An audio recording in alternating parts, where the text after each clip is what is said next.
Yes. And we are live in three, two, one. We are live, man. Okay, thanks. Good afternoon, everyone.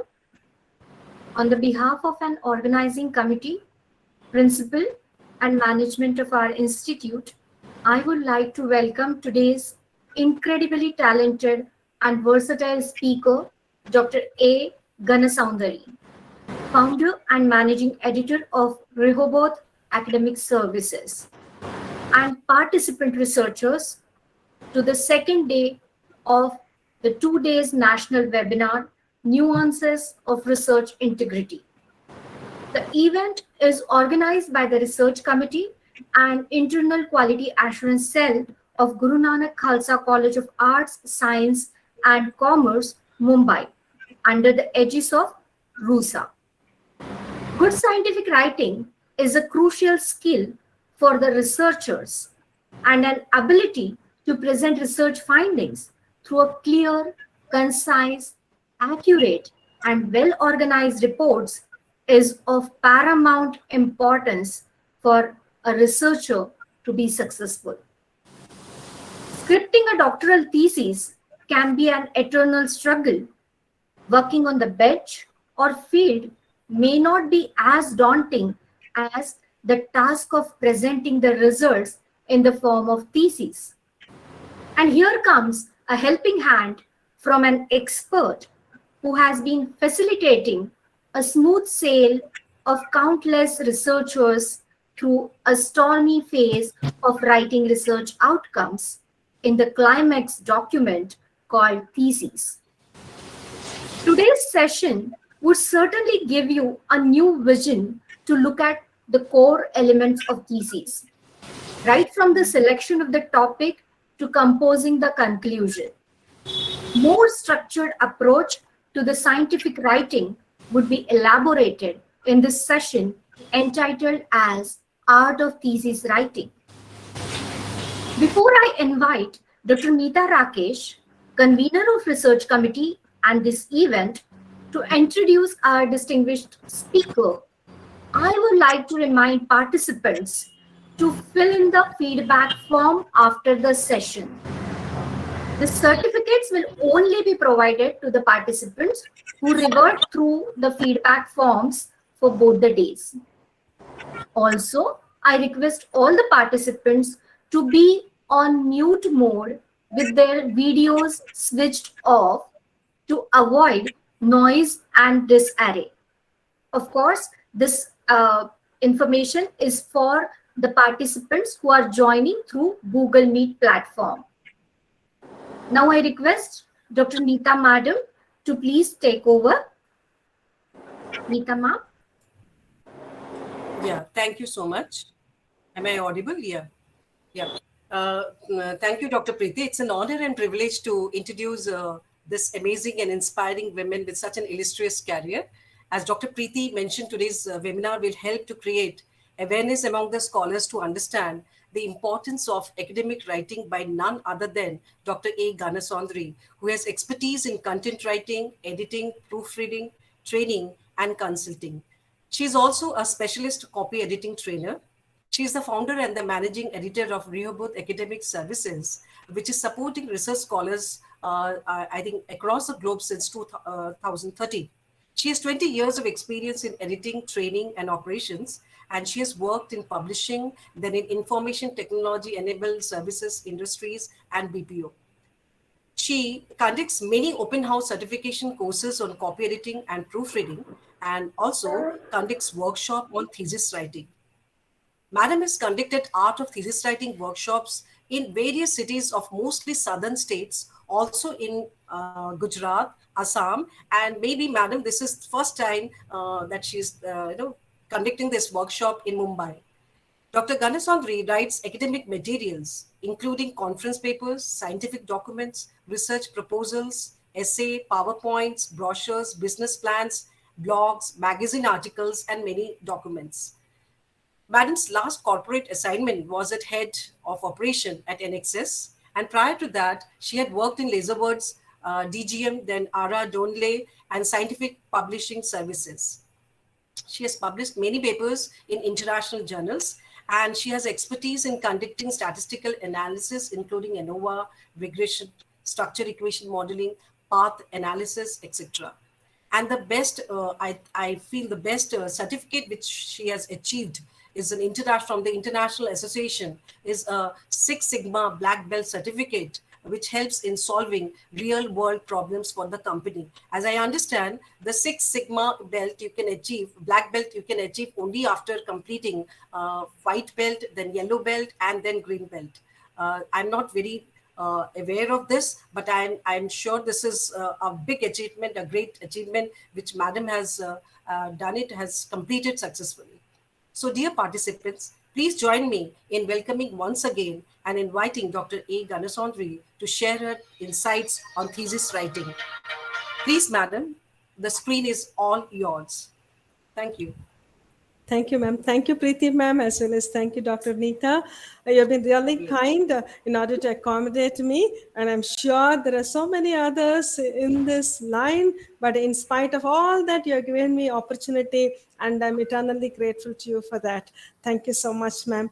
And now, as we have very limited time, I'm directly going on to the presentation without wasting much time. So let me start Yes, ma'am. presenting.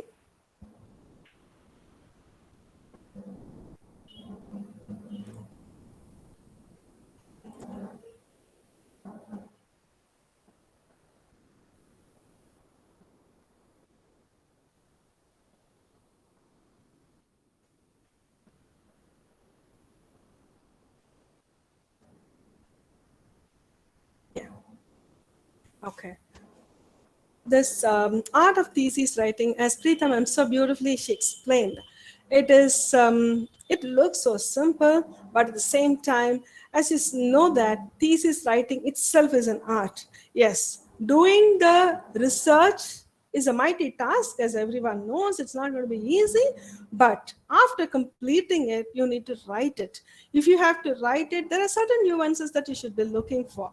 So that is the reason why your university or the college has thought that it is important that you need to go through this workshop.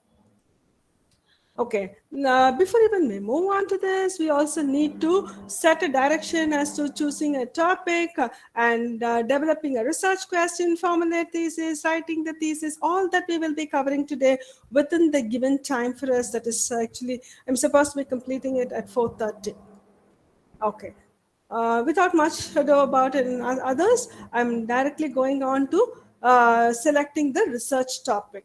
Okay, this is a very important one. You must be wondering that if I have already chosen the research topic, and that is when I have actually started working on it, and then now I'm moving on to this writing part of it, do I really need to worry about the research topic? Yes, it is important.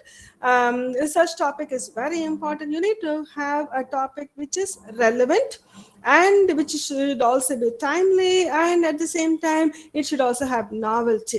In case if you think that you still have time to rework on it, this is a nice place to look at. Okay, so how do we start a research problem?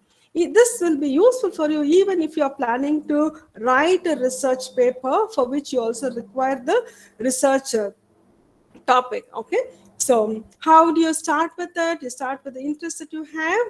Okay, so any interest that you have, it can come from your experience, or it can come from what you have already done in the past in terms of your master's degree, or if you have taken up any sort of if you have taken up any project work and where you have worked on it, that can act as a base for you.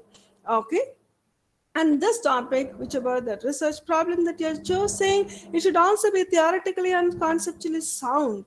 It's not just about doing anything, because PhD is not about that. PhD is something that you're going to contribute. It can be, your contribution can be in terms of theoretical knowledge, or it can even be practical implications for managers, or you will be even giving suggestions or recommendations for your policy makers. It can be from any line, right? So therefore, it is important. It has to be conceptually sound. Okay, and you need to do a background study for your research before even you know whether you picked up the right one. Therefore the knowledge is important, and this knowledge definitely comes from the literature that you are reading. And then you should also look out for data availability. It's not that something that I wanted to pick it up, but you should also be able to collect the necessary data. Okay, it should be sufficient data should be available, otherwise you're going to find it difficult. Maybe you'll get stuck at a later point where there is no turning back also. If you have to turn back, then you may be losing some years. Okay, so that is going to be difficult for you. Therefore, you need to ensure that the research problem that you are taking it up is relevant in the beginning, it is novel, and also it is something that you can work on. And it should also capture your attention or retain your attention for the next 2 or 3 years. Okay? So how do I look into the topic? Normally, we pick up various interest areas that you do, and slowly you can narrow it down also. For example, if you are a person from an economics background, it is can be like if you want to talk about economic history, then what in economic history you wanted to talk about? Is it European economic history, or is it within Europe? Then what is that you want to look at it? Or if you are a person from a computer science background, many of the people come to me asking me, ma'am, I want to work on artificial intelligence, is it a good topic? Then I ask them, artificial intelligence, then what in artificial intelligence that you wanted to study? It can be anything. Okay, let's say that you are from a person, you are coming from a HR background. Okay, if you wanted to, because artificial intelligence is a in thing and all of us know that. Therefore everyone wants to jump into the bandwagon and say that, okay, let me do something on artificial intelligence. I'm not saying that you shouldn't do it, but the thing is that what is that you wanted to study? I'm from a HR background. If you say so, then how can artificial intelligence contribute to human resource management? So maybe you can think through it. Are you a person from the recruitment background? Maybe then there is also a lot of opportunities for you to look at the how artificial intelligence can help in choosing the right kind of candidate for your organization. So that is one thing that you can look at it. And there are various, you can further bring it down in terms of if you're looking at recruitment, what kind of people that you're looking for. People who want to stay for long, or you are looking at people who wanted to really contributing to the organization, even if they're going to be staying for a short while. It is all depends on what exactly you wanted to study. Okay, now how do you know that the topic that you have chosen is a novel topic? Okay, now there are several databases that are available. For example, Science Direct is there. Then IEEE, if you are from the engineering background, ACM also for the engineering background. Then of course you have sites here, just and so many others are there. So in all these databases, you can pick up some keywords. Let's say that if I'm looking at artificial intelligence, then go and search for this artificial intelligence in Science Direct. I'm not going to be teaching you practically how we have to do it because we have very less time. Okay, you yourself, when you after this workshop, you can always go back and check. Science Direct, you can put this artificial intelligence. Okay, you may get a because it's the same thing. There are several papers are getting published now. There may be a huge number of papers that are available. Then let's say that you have some 45,000 papers are available. That's a huge number. Then after that, you can also start applying the filters. When you start applying filters, it says something like refined by, right? You can refine it by in terms of only articles, research articles, or if you're looking at only review papers, any of these, you can also refine it, and you can further the number. Here in this case, I have applied only journals. There's 47 has become 29,000. And you can also refine it further by the number of years that you want to take into consideration. In this case, example which I've taken is emotional intelligence. And for emotional intelligence, after applying the filter for number of years, Now it has come down to 16,000. Oh my God, 16,000 is too big a number. You're not going to find it easy to go and scrutinize every one of them, right? Okay, so but then we have only taken one of them, right? For example, if it is emotional intelligence, whose emotional intelligence are you trying to study here? Are you talking about leaders? Then you may have to add one more variable to it. That will be the leadership. So keep on adding, you bring it down one by one, okay? And therefore, finally, you may arrive at some numbers as sometimes it is just 10 papers or 6 papers or whatever. I have just given you one example over here just to show that. For example, I picked up this transport efficiency in global supply chain management, the impact of logistics decision making. So this is what we try to study here.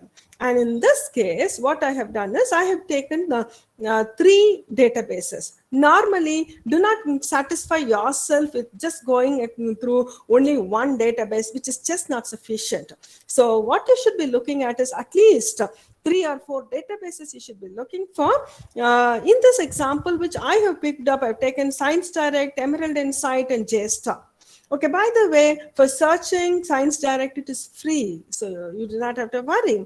Okay, Emerald Insight also, in Emerald Insight, JSTOR, all these are free for searching.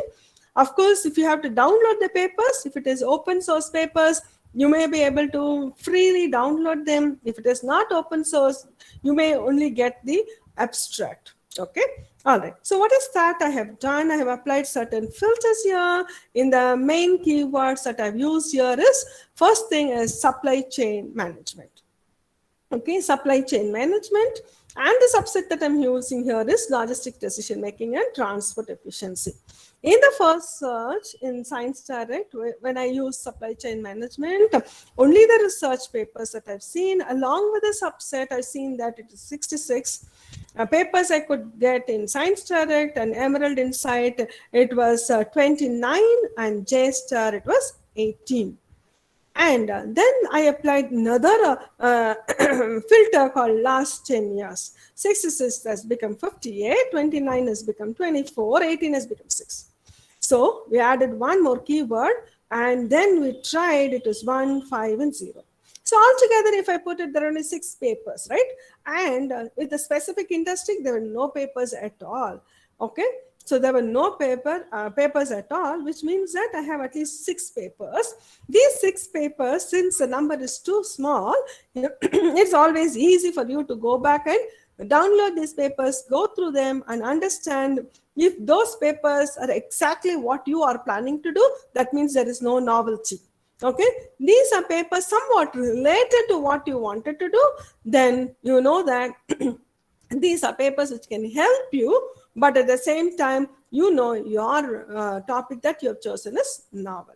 Okay, so that is how you arrive at the novelty of a topic, because this is very important. You need to do this in the beginning. Even whatever stage you are in, it is not, there is nothing wrong. Even now you can go back and do that process. Therefore, when you are sending your paper after conducting the research, if you want to publish a paper, if there is no novelty in a paper, then it will not get published. If you have novelty in the research, publishing your paper in any of the journals will not be very difficult. Okay, so that is very important. Now, moving on, we have, now that you have the topic, you will also look at the problem statement. Problem statement is very important. Why is it important? Because first of all, it clarifies your own thought process. Is there a problem at all? That is something which you should be convinced about. You should know, yes, at any point in time, anyone asks you the question, is it new? Is there a problem that you are supposed to be that you are supposed to be solving? You should be boldly be able to tell that, right? Okay, so writing the problem statement will definitely help you do that. So first thing that you need to look at is there, how much is known about that particular topic? is nothing is known about the topic or much is known about the topic. Much research on the topic is available, but the results are contradictory.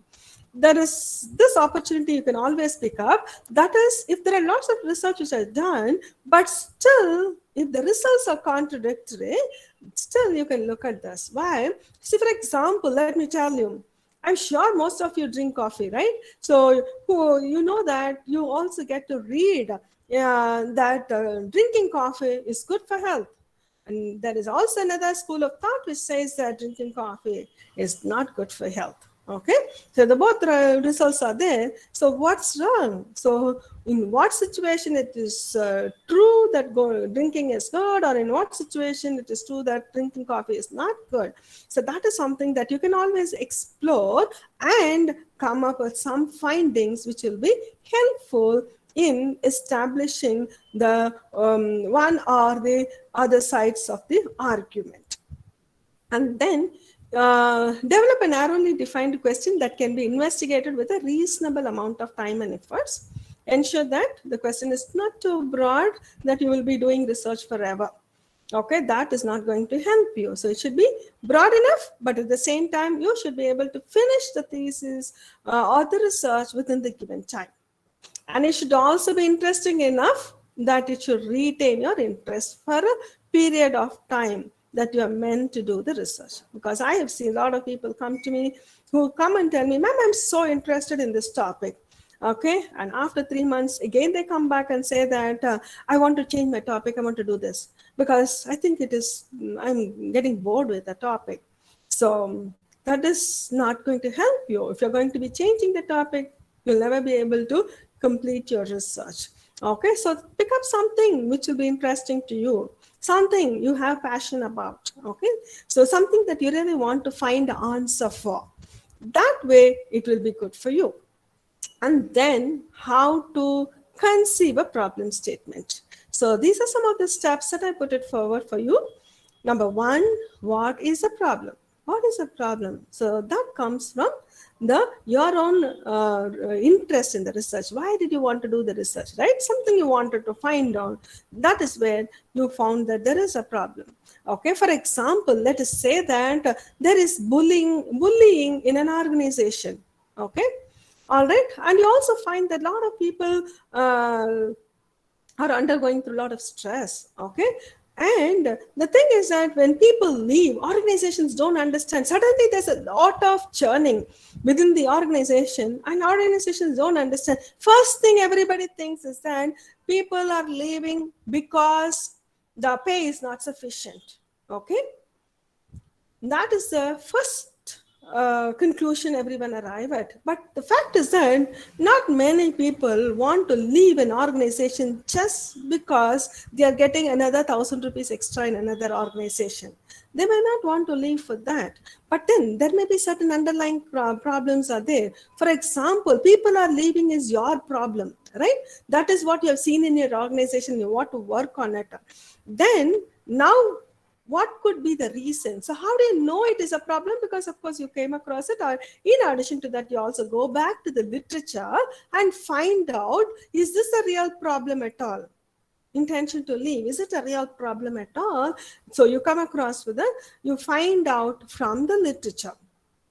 And so if you think that bullying is one of the causes for people leaving the organization, then how much of it you already know? What kind of research has already been done in terms of bullying and the people leaving the organization? What kind of research has already been done? So that is something which will also help you to establish the problem. And now, what do you want to know more about it? So that becomes your own problem now. First of all, you have to define what is your problem. How do you know it is a problem? Of course, how do I know it's a problem? Because number one, there was a preliminary study that has been done by you, or since you are working in an organization, you found that it is a problem, or you went to the literature and found that it is a problem. And then, of course, you also go back and go to the literature and find out how many studies have been done on that, what kind of studies have been done on that. So that also gives you helps you in order to establishing the problem. And then after establishing the problem, now you wanted to work further on that. So what we need to know more about that problem becomes your objective for this particular study. Then how to write a problem statement now. Now that you know, in your mind, you have already have all these things, you have some answers within yourself. Number one, you have to explain the problem. Explain the problem. What is the problem? People are leaving the organization. Okay, bullying is a cause, we are thinking so. So somehow it is going to be related. Set the context by explaining what needs to be done more. What needs to be done more? So you have to set the context. How do you set the context? First of all, you have to go back to the literature, quote the references, what others have studied about it, what others have found about it, quote those literature. Okay. After that, define the specific issue and the research that will address. And then establish the objectives of the research. Now, I have written about what is the problem, why do I consider it as a problem in terms of quoting the literature or citing the literature that is already available. Okay, and then you have to write about your own objectives. And I say, don't put it as an objective, but rather what are you planning to do about it. Okay, what are you planning to do about it, and how are you planning to do about it? Maybe just 1 or 2 lines, is that all that is required? So what have you done by doing this? You have established a problem, and now this is what I'm going to be working on. Why? How long? If it is a research thesis, if it is for a PhD thesis, how long should a problem statement be written? Should it be for two pages, or should it be 1 page? Not necessary. Just half a page also would do. If you are going to write it concisely, even half a page will do. You do not have to be writing it elaborately. And now that is not what you need to be doing here. Okay. And therefore, what you need to do is that write it and then read it over and over again to make it as concise as possible. All right. Okay. So that is about the problem statement. Okay. So practical research problems, issues with performance, or this is just an example that I've given here. Issues with performance or efficiency in an organization can be a problem, and the processes that can be improved in an institution can also be a problem. Areas of concern among practitioners in a field, maybe you are a HR practitioner, or whoever you are, a psychological practitioner. For that also you will have to, what is the concern that you have? Difficulties faced by a specific group of people in a society, for example, the marginalized people who are having a lot of issues, especially during this pandemic. You can think about it. For example, the migrants who are having a lot of issues, maybe you can even study that. Okay, I've just given some examples over here. Distress and anxiety on emotional well-being of parents having children with autism and COVID-19 lockdown situation. This is a major issue now. Taking care of the normal children itself during this COVID pandemic situation is not easy at all. Then, when there are children who need extra care from the parents, it is definitely going to put a lot of stress on the parents too. So that's a good topic that we can look at it.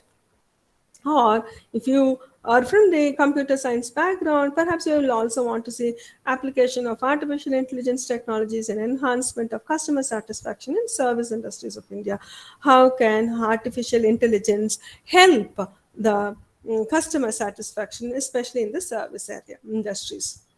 Then theoretical research problems can also be, these are practical research problems which I said you can tangibly see it, whereas there are some other research, theoretical problems can also be picked up. Okay, there's nothing wrong. So a phenomenon or context that has not been closely studied, okay, that can be a research problem, or a contradiction between two or more perspectives. If you are coming from the literature background, English literature background, you can also look at it. If there are two writers and each of them are writing about the same concept but from a different angle, you can also analyze it further. Okay, so these are some of the things that we have picked it up. So what goes into us? A concise wording of the problem to be tackled is very important. The problem statement should be concise, and it should not be written in a roundabout manner. Okay. Then if you are talking about a practical problem, if you're looking at customers, clients, what is that you're looking at, it should be very clearly stated. What are the assumptions being made? Okay, you are made, for example, the previous example which I said, that intention to leave and bullying. So what is your assumption here? The assumption is bullying is also one of the causes, right? That can also be said. So what are the limitations? What are the limitations within this problem? So what are the engineering standards that impact the project? These are all the questions that you can ask yourself. With not each of them are relevant to different disciplines, so you have to look at that. So as I said, explain your problem. First, provide background information, which should ideally describe who, what, when, and where. Okay, this is something which has to be explained. Then use the words like however, unfortunately, or use, this is nothing but a transition words. These transition words actually separate what has already been done with what you are planning to do. So these transition words are very important. Then do not just quote a problem saying this is a problem, because nobody would like to know what you feel about it as a problem. Rather, it should come from the it should come directly from the literature, okay, from some authentic body. That is what it needs to be, right? That's a reason why we need to cite the literature when you call something as a problem. How do you intend to fix the problem is what you're planning to do. As I said, this is what will be your main goal of the study itself. Okay. Okay, I just given an example here just to show how a problem statement can look like. For example, LP of a detailing arrangements which yield good structural performance shows that majority are complex and are thus not suitable for routine site implementation. And they're further explaining the problem, and now coming to the end, by reducing all forms of wastewater, industries can cut costs. That is what we are trying to see. If I happen to solve this problem, how can it be beneficial? Industries can cut costs and make improved profits. Most companies can save between 20 to 25% expenditure in water. So that is how you fix it up. Okay, there's one more example over here. Here, impact of demonetization. So this also talks about the association of currency supply, and then which are the factors that are involved to this. And if you notice, there are also the references which are cited here to say that this is not just my own opinion. I have also picked it up from the literature. All that, however, it says the long-term impact of the exercises are not yet clear. So that is my problem. Although there is certain things have been studied already, but there are studies already available on demonetization, but at the same time the long-term impact of the exercise are not yet clear. Naturally, it's just been like how many years now? I think it's been like 5, 6 years or so. So it is still not clear. Fair enough. And after writing all that, you're also saying, however, how would this trend persist is yet to be seen. Okay, so when you say that, that is where you talk about the problem. That is, we do not know how this trend is going to be. That is my problem. So that's the plan. That is why I'm going to be studying about it. So yes, you have identified the problem. Now what are you planning to do? That is, in the above context, it is necessary to measure the extent to which demonetization sensitive affects the sensitive sectors. Okay, so you describe a scenario, you call it as a problem, and say why do you call it as a problem, and finally, what do you intend to do? There are several ways of writing this problem statement. Okay, there's another problem statement is a need, and then the problem and proposal. This can also be, sorry, it can also be used. Okay, so there are several ways of writing this. All right, so a dearth of research has been identified in the field of computer architecture that can leverage either the existing. So we are talking about what is the need here. And what is the performance? High performance computers that execute comprehensive and integrated high-end programs have to be operated at a very high speed, provide an unprecedented level. So if the high performance computers, supercomputers, if they can work at a very high speed, it can also come up with an unprecedented level of computational performance. But then, what is a problem? However, increased power consumption may result in performance degradation. The more the power it is consuming, the performance also goes down according to that. Okay, so therefore, what happens? The present study proposes to identify an efficient power management technique. So, this is what my study is going to be. So, this is very clear. The reader, whoever reads it, will understand that yes, there is some problem which is being supported by the literature, and then you move on to say what is your problem. Why should we place so much of importance on a problem statement? If your thesis at any point in time goes to any reviewer, whether they are Indian or a foreign reviewer, whoever they are, the first thing that they read normally is a problem statement, because they try to understand what your thesis is all about. So you are going to be writing just a half a page of problem statement, but that is very, very important. That's very, very important. This problem statement is what tells you what should the reviewer be expecting from your thesis.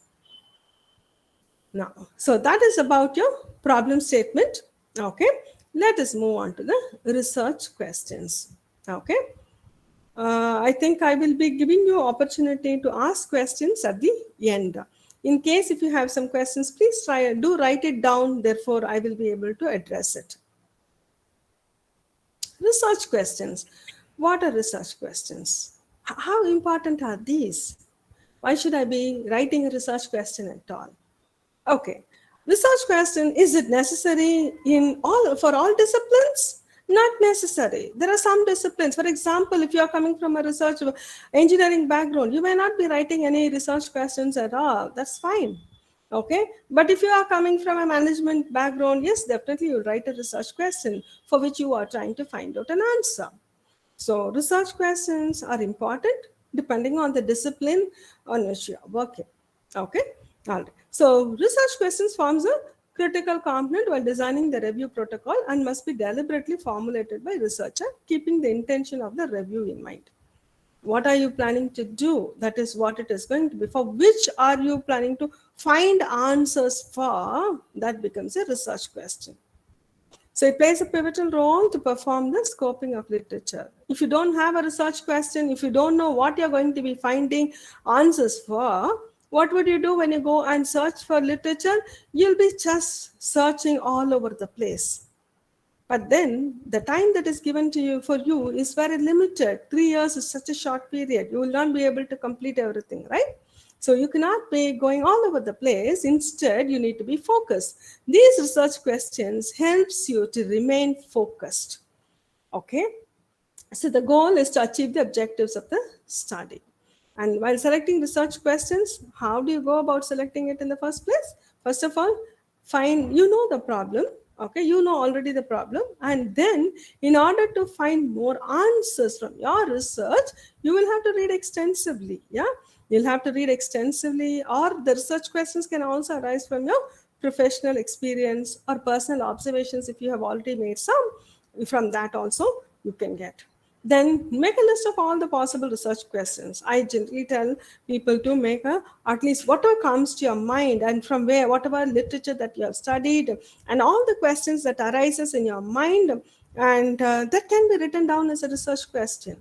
Everything, anything and everything, just write it down first. After writing it down, now try to categorize them into 2 or 3 categories. Okay. After categorizing them, try to, like, let's say that you have around 20 questions. Okay, for one, you see, read it out and see how you can categorize them. And maybe group 1 will have some 6 questions, and group 2 has some 10 questions, and group 3 has 4 questions, something like that. If you have each of these group, from that try to make it as one question. If you do so, you may have just 3 questions at the end. Okay. By listing out all the questions, what have you done?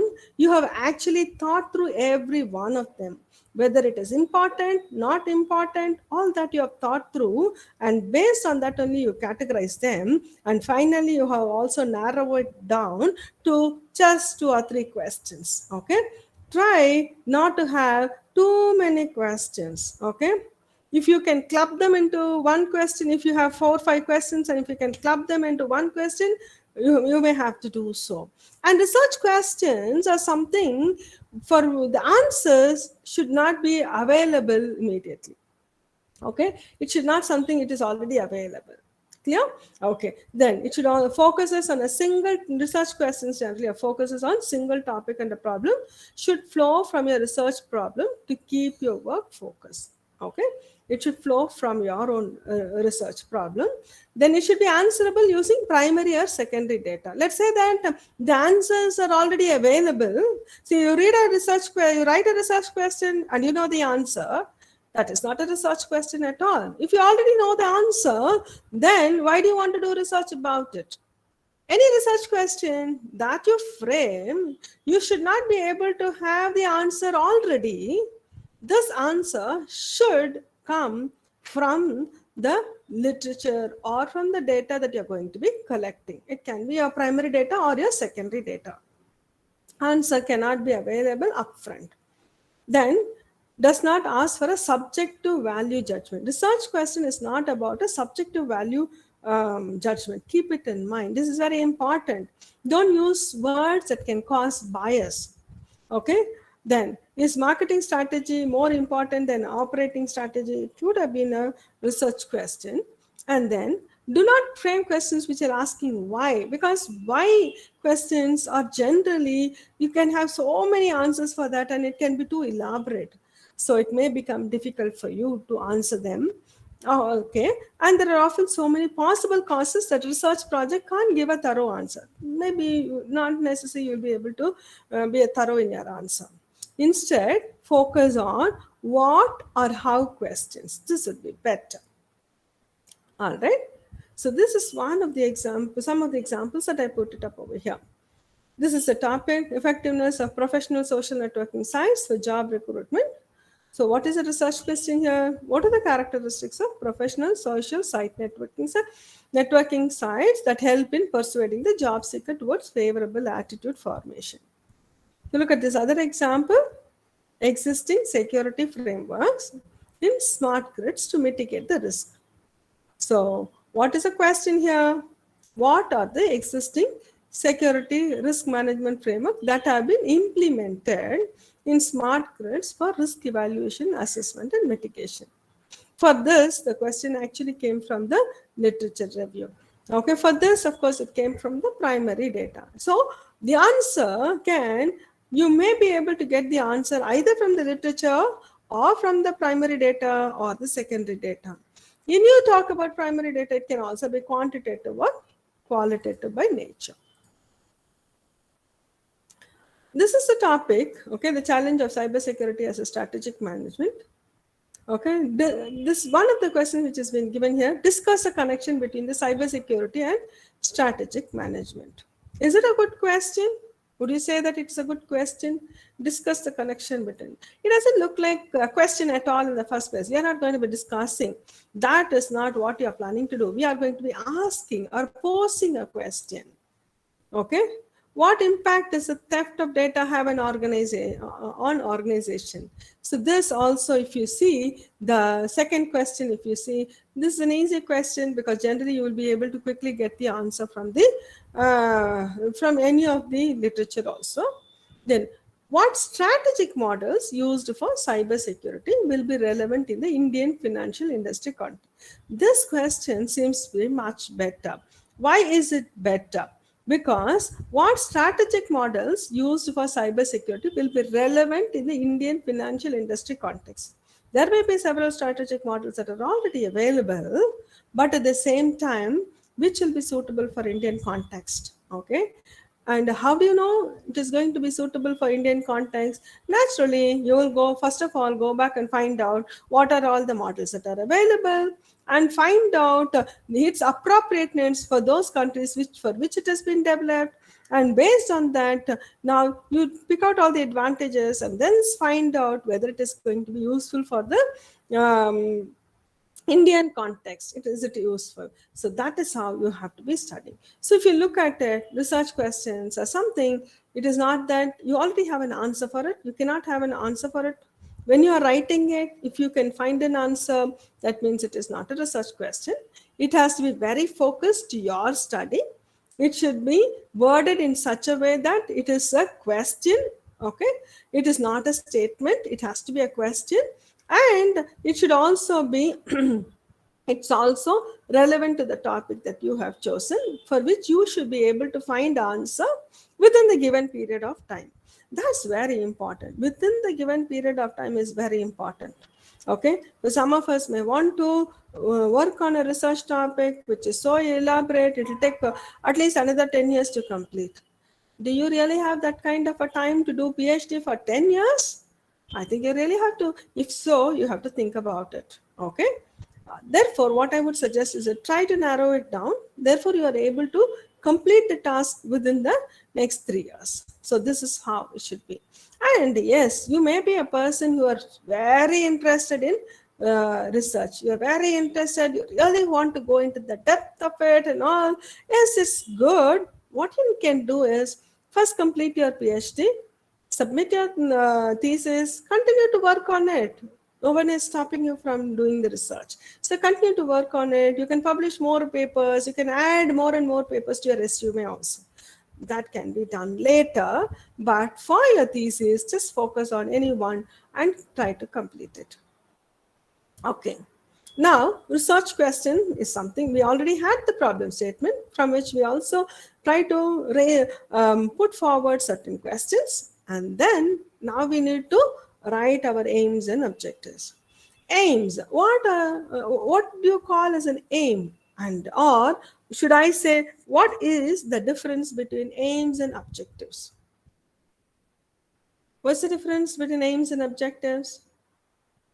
Okay, so what you can do is what are aims? If you look at aims, okay, aims are broad statements of desired outcomes or the general intention of the research, which paint the picture of your research project. What does that mean? Generally, if you have framed the title of your thesis well, then that becomes the actual aim. It's just that aim, the title itself, that is what you are trying to find out, should be your aim, right? So that when it is written in the form of a statement becomes your aim. So that is how it is, because a lot of people want to study about social empowerment of marginalized women. Let us say that social empowerment of marginalized women. That is your topic. Okay, so if I read the topic, I know what you're trying to study. So that becomes my aim, isn't it? Okay, so then what are objectives? Objectives are nothing but steps to reach the aim. Aim is a broad one, and you just cannot achieve the aim in just one step, right? That is not possible. So what are you planning to do? You will have to break that aim into different steps. Okay, these steps becomes your objectives. Okay, why do you need objectives in the first place? Objectives are essential for you to defend your research work. Normally, when you go to for review meetings, okay, and there are times for first review meeting, there'll be one set of panel members sitting over there. Then when you go to the next review meeting, the whole lot of them are missing, and now a new set of panel members are sitting there. Again, when you go for the third one, there's one more set of people sitting there. So what happens then? What generally during the review meetings, you'll see that the panel member will give you certain advice or recommendations to you and say, oh, why did you do this? Okay, you should be studying all these also. Then maybe you will also write it down and say, okay, I should also study all of them. And then the next review meeting, there's a different set of people. There's a, who asked you to study all this? This is not the one you are supposed to be studying. Here, you have to be studying something else altogether. From their perspective, they may give you some suggestion. Now you are in a dilemma because time is also running fast, isn't it? So how do you manage it? You need to have certain objectives which should be arriving. You should have arrived at directly from the literature. You know this is what they are planning to study. Then you should also read about it, learn about it more, and should feel confident about it. and therefore you will be able to explain yourself very well during your review meeting. If you start fumbling, that is when the panel members also start giving you different suggestions in different directions, which you also get confused. So number one, aims are those which are the goal, and objectives are the steps to meet them. And it is necessary for you to clarify your own thought process first, followed by convincing the panel members also. I just given an example over here. The aim of the research is to determine how the teacher's skills can be improved so that they're able to better recognize and assist gifted students. So that is my aim. So what is your objective for this? To identify characteristics of teachers that are helpful or hindering in teaching gifted students in their chemistry class when they develop a task structure photonarrative. So that is one of the objective, because I need to understand, right, how to help or recognize and assist the gifted students. That's my main aim, right? Okay, so for which you are also trying to find out the teacher skills and how it can support. So likewise, I have given some two objectives over here. This is just two objectives to be shown to you. Otherwise, it has some more objectives also. How many objectives should I have, or how many aims should I have? If you say aim, it should be only one. It can't be several of them. Why do we can't have? Goal is always one, right? Goal is always one. It can't be several goalposts. If you have, then even if you are in the, if you are a football player or any of these, you will understand that if you have so many goalposts, you'll never be able to achieve, right? Okay, and that is why aim will be one, whereas objectives can be anywhere from 4 to 5 objectives are enough. Do not have some 20 objectives written. Okay, you may not be able to complete your research at all within the given time. So don't write 20 objectives. If you do have 20 objectives, please revisit them. Revisit them, see whether they are actually objectives at all, and are there any objectives you have made it into broken down into so many layers. If it is, please do club them up. Okay, do not have more than 4 or 5 objectives. That will not help you. Okay, so that is about the objectives. Now we have one aim and 3 or 4 or 5 objectives in our hand. Then from this objective, you are now going to formulate the hypothesis. So even before we get into hypothesis, I would like all of you to know what is hypothesis. You can ask yourself, okay, because I think maybe I will also answer it myself. Hypothesis, first of all, is an assumption. You are creating a statement to find out whether it is, you will be able to prove or disprove them. Okay, what is that then? An assumption about a population. That is generally when you want to collect a data. Okay, you wanted to find out, for example, from Mumbai. Okay, and if you want to collect data from Mumbai about how many people are, let's say that how many people are affected by flood. Okay, overall, generally, because recently we had some flood, so I take that up as an example. Okay, how many people are affected by flood? If you have to say, what would you do? Will you be going around the entire city trying to take note of every person who was affected by flood? I'm sure you will not do that. Instead of that, what would you do? You may choose some pockets of areas. From there, you can pick up some sample, right? Let us say that you have to, if you happen to divide Mumbai as 4 zones, from each of that zone, you will be collecting some sample, and then based on that, you may come back and say that this many, okay, 1 lakh people were affected by flood. You will say that, right? Okay, but then how do I know? See, let us say that you have taken, you have asked, collected data from 200 people, let us say. How do you know whether these 200 people are the representation of the population? That is when you create a hypothesis. You're saying that You create a hypothesis saying that the number of people who are or it can even be number of people, the people who are affected by hypothesis, by flood. Okay, you can also look at the reasons or any of the challenges that they face at the time. Any of this you can take into consideration. So, but then what we were trying to find out here was then whether the sample was representative of the population. Is that sample representative? That is the assumption. Our assumption is that the sample is representative of the population. Okay, it also explains certain facts or phenomena, but not proven. For example, in the case of the flood, what could be the cause? Okay, let's say that more of urbanization may be one of the reason for the frequent flooding of Mumbai. Let us say that. This is just my assumption.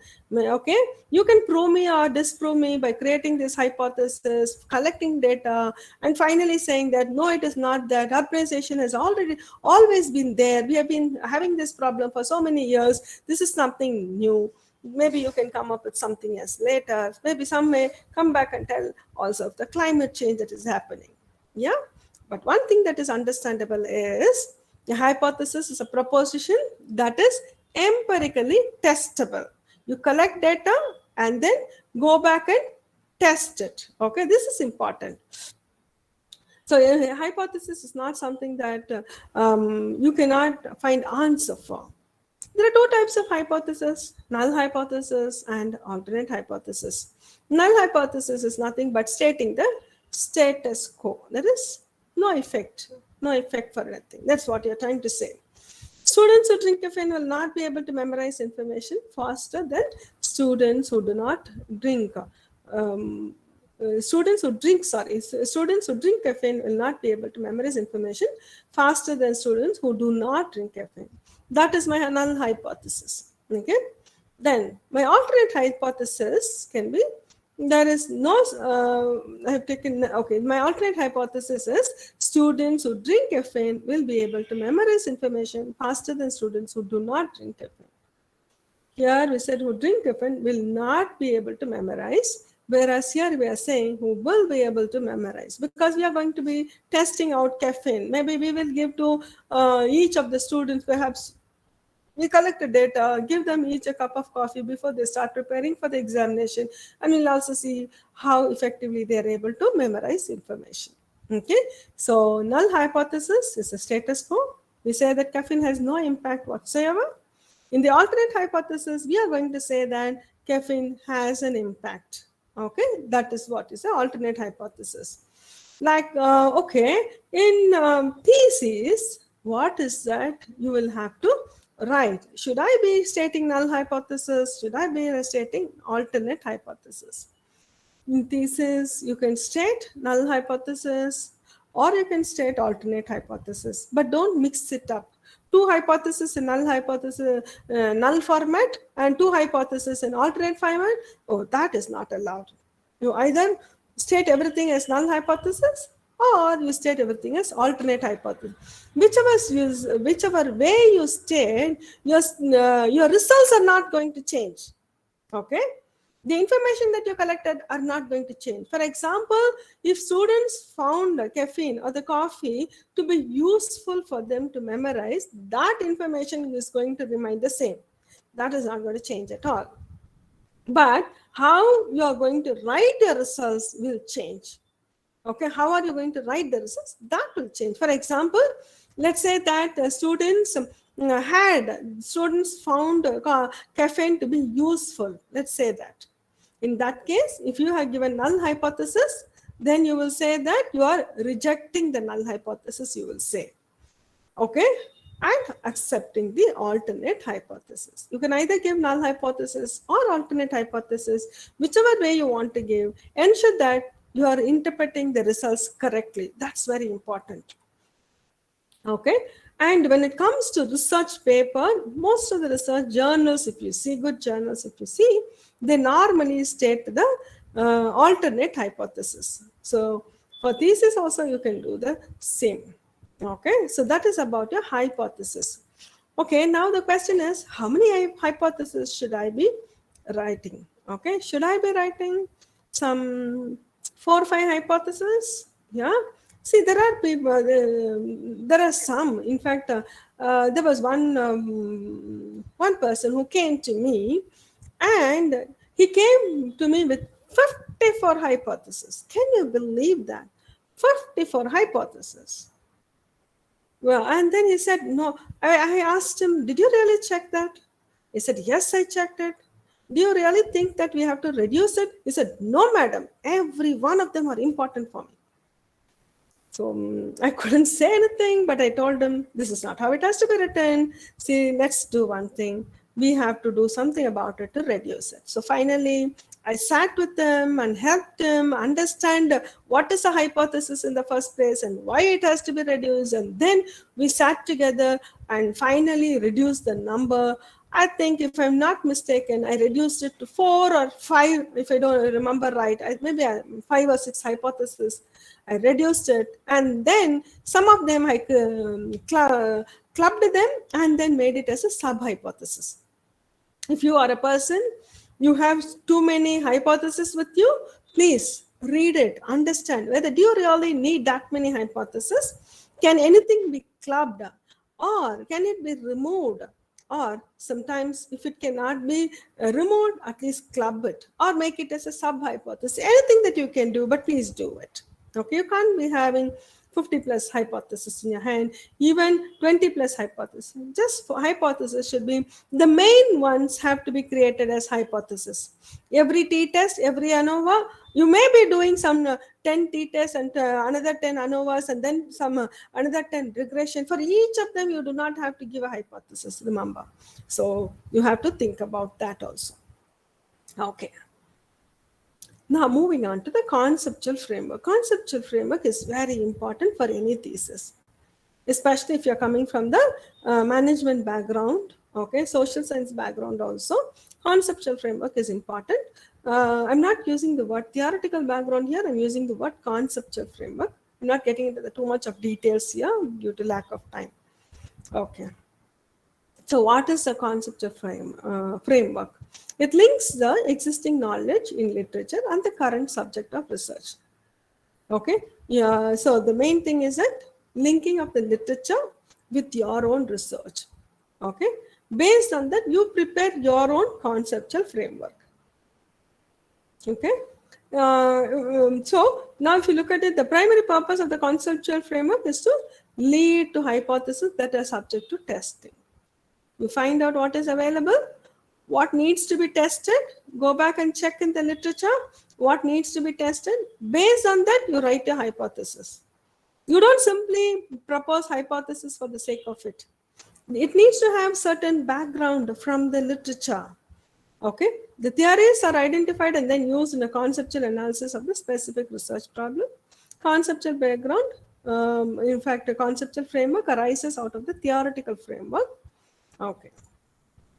So the relevant theory that you have chosen. So first of all, you have to choose the relevant theory. Which theory will make sense for you? For example, technology acceptance model, anything. Okay.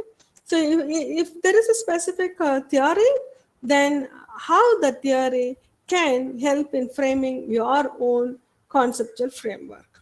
Okay.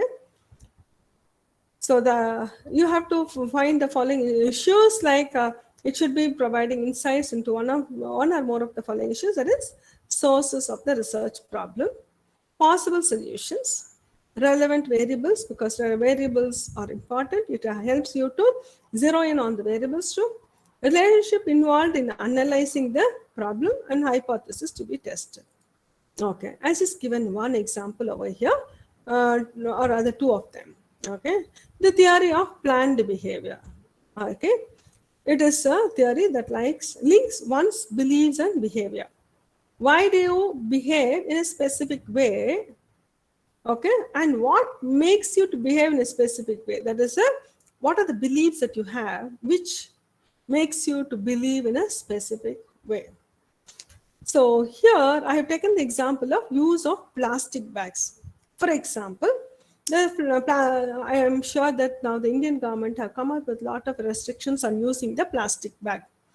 Even otherwise, because the government says that don't use plastic bags, we try to avoid it, or we try to sneak in some plastic bags within from home and go to the shop and take the things in the plastic bag and come back. Okay, so that is some one group of people may do that. Another group of people try to avoid plastic bags. Okay, for example, if I'm a kind of person who thinks that plastic bags are not necessary because it is going to leave a trail which cannot be easily covered, isn't it? So in such cases, okay, why do I do that? Why is that I feel I should not use plastic bags? What makes me do that? What makes me do that is because I have certain belief, because I feel that if I'm going to be using plastic bag, what kind of a world or a planet that I'm going to be leaving behind for my own children? Okay, so this here is say the intention toward behavior. That is my intention. Why? Because I personally feel about it. I should leave behind a good world for my children. Then the subjective norms. Okay, subjective norms can be based on so many things. For example, how you are getting influenced by various people around you. What are the principles that they have, and what is that they talk about you, all that. Then perceived behavior. So these are all some of the elements which makes us to behave in a particular way. So how do you identify the theory in the first place? Go back to the literature. Whatever is your study, go back and read more about it. In the same line, in a very similar line, try to download as many papers as possible and read through them, understand them, what theories have been used by others. Okay, so that will form a good base for yourself. After creating that base, now try to connect it to your own research. My research that I conduct may not be able to adopt the exact framework that somebody else has done. Maybe we may have to modify some, we may have to change certain things. Then it also leads to a novel model for ourselves. Okay. So these are some of the examples. As a similar example could be technology acceptance model. I thought I picked it up because I felt anybody can easily understand this. Okay, all right. So this is about the okay, service quality gap. Okay, service quality gap. This is a very famous paper. I'm sure those who are from the retail side will be knowing this paper already. That's Zaitmal and Parasram, right? This is a very important one. These people have come up with a theory and they have explained it, and then they have also mentioned it as a proposition. Why is the proposition they given? That is because they were not testing it in the paper. Later they have tested it out. That's why they call it as proposition. Once when they want to test it, then it becomes a hypothesis. Then your own framework that you are creating, your framework can have, your model can have a dependent variable and some independent variables. Okay. This example, like customer satisfaction, what affects customer or what influences customer satisfaction. I'm sure that if all of you must have gone to pizza place, wherever, so then there are certain things that makes you satisfied, right? And I'm sure there are some pizza houses like Pizza Hut or so. They also have the bell which is singing. If you're satisfied, you'll have to go and ring the bell, right? Okay. So, what are the things that can influence the satisfaction of a customer? It could be pizza taste, the service speed, waiter's courtesy, all of them. Now you wanted to study, put them as a model, and then try to study. This is one of the simplest of the model that I have given here. But then not necessarily it will end with only a dependent variable and some independent variables. In addition to that, you may also have other variables like a mediating variable or a moderating variable or a control variable. All of them, the more the number of type of variables that you keep adding into it, the model becomes more and more complex. So here as an example, I have used the life expectancy in poor people. So my main independent variable I've taken is a poverty. Okay, so but then I felt that it could be mediated by lack of healthcare. Not necessary just because a person is poor, he has to die quickly, right? Not necessary. It may be maybe various other reasons which makes them to die quickly. That may be lack of healthcare. Okay, or poor nutrition. It can be moderated by, because poverty along with poor nutrition can have an exponential impact on life expectancy also. Of course, life expectancy in general, if you see, it is also controlled by gender. Male, female, in general, female have longer life expectancy than male. Right? These are the things that you will also have to check it out. So, a conceptual framework, when you say, it arises from the theory that you have already adopted. You need not adopt. See, there is also another question. Sometimes people do ask me, ma'am, should I be looking at only one theory for my study, or can I even have more than one theory? You can also have more than one theory depending on how complex your study is. Okay, you can have more than one, but then you can't be having so many theories to explain one conceptual framework, right? It can't be possible. All right. Okay.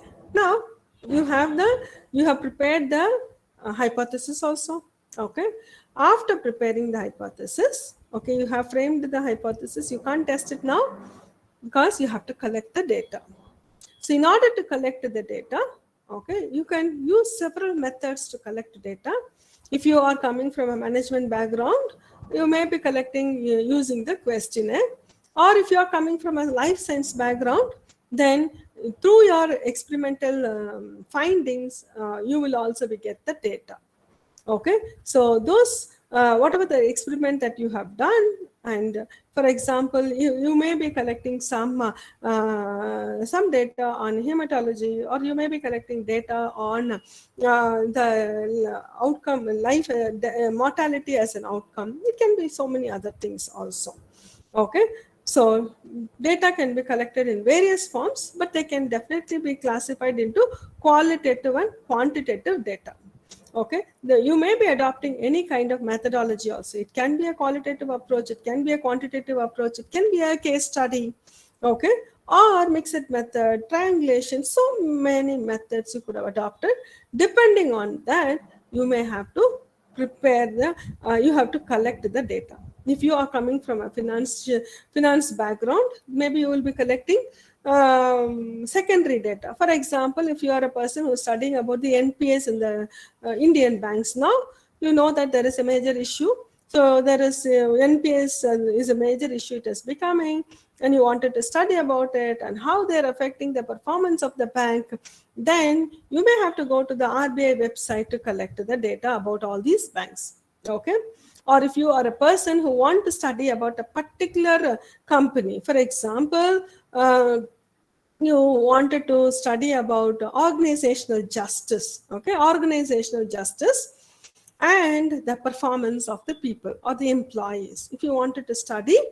And if you want to pick up IBM as a, because IBM being a big company, Dell being a big company, or any of these for that matter, a big companies, if you wanted to study, you can also go for a case study method. Okay, just pick up only one organization, but various they do have offices all over the world, so therefore you can collect from various offices, but it's a case study because it pertains specifically to Dell or IBM or whichever one. So it can be a case study also. If you are collecting data using the perception of people, then you will have to use a questionnaire. Okay, so questionnaires, if you are planning to use questionnaire, first of all, even before start preparing a questionnaire, the first thing that you have to do is that go back and find out whether there are any standard questionnaires already available. For example, Oswestry scale, low back pain scale. That scale is already available, right? That scale is already available. And therefore, what you need to do is, so that's, if it is already available, simply use that. If it's a standard one, you can simply use it. Don't try to prepare another scale just for the heck of it. Don't do that. Instead, adopt the standard scale. And if you don't find a scale at all, for example, organizational justice we spoke about. Is there a specific scale used for it? Yeah, each of them have used different scales. Okay, so in such cases, you can also, depending on the study or the research outcome that you are expecting, in order to meet your objectives, you can prepare your own questionnaire. So while you are preparing the questionnaire, ensure that you are also able to meet the objectives. Why am I preparing the questionnaire in the first place? Why am I even collecting the data? I'm collecting the data so that I'll be able to answer the research questions or meet the objectives of the study. Okay, so ensure that the questionnaire addresses the research objectives. You can conduct a pilot study and that will also help you to see whether the questions that you have prepared make sense or not. Another thing that you can do is you can also speak to the experts. Prepare a questionnaire. You speak to your professor first, and then move on to the others also. You speak to various people who are in that particular line and find out whether it makes sense. In addition to that, you will also have to collect the pilot data. So you can go and give it to some 30-40 people and say, please fill it up for me. And while they fill it up, you can also go back and ask them certain questions. Did you understand this question? Normally, I say that when you're conducting pilot study, try to conduct among the people whom you know, whom you can get in touch with. Why do I say that? So that you can always go back and ask, did you really understand the questions that I have prepared here?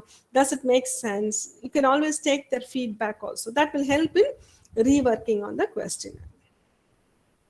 And after you have the questionnaire, now after preparing the questionnaire, you can also prepare something like this, which I call it as a data analysis plan, wherein you can write the objectives and the hypothesis and what are the various variables that you are being using here, what are the statistical tool that you plan to use. Okay, and also one more column should be there, which is the question numbers. Question numbers will be another column. So this particular objective is going to be met by these parameters. This particular objective will be met by this, tested by this hypothesis using these variables and using this particular tool, that is a statistical tool, regression. And where are the variables then?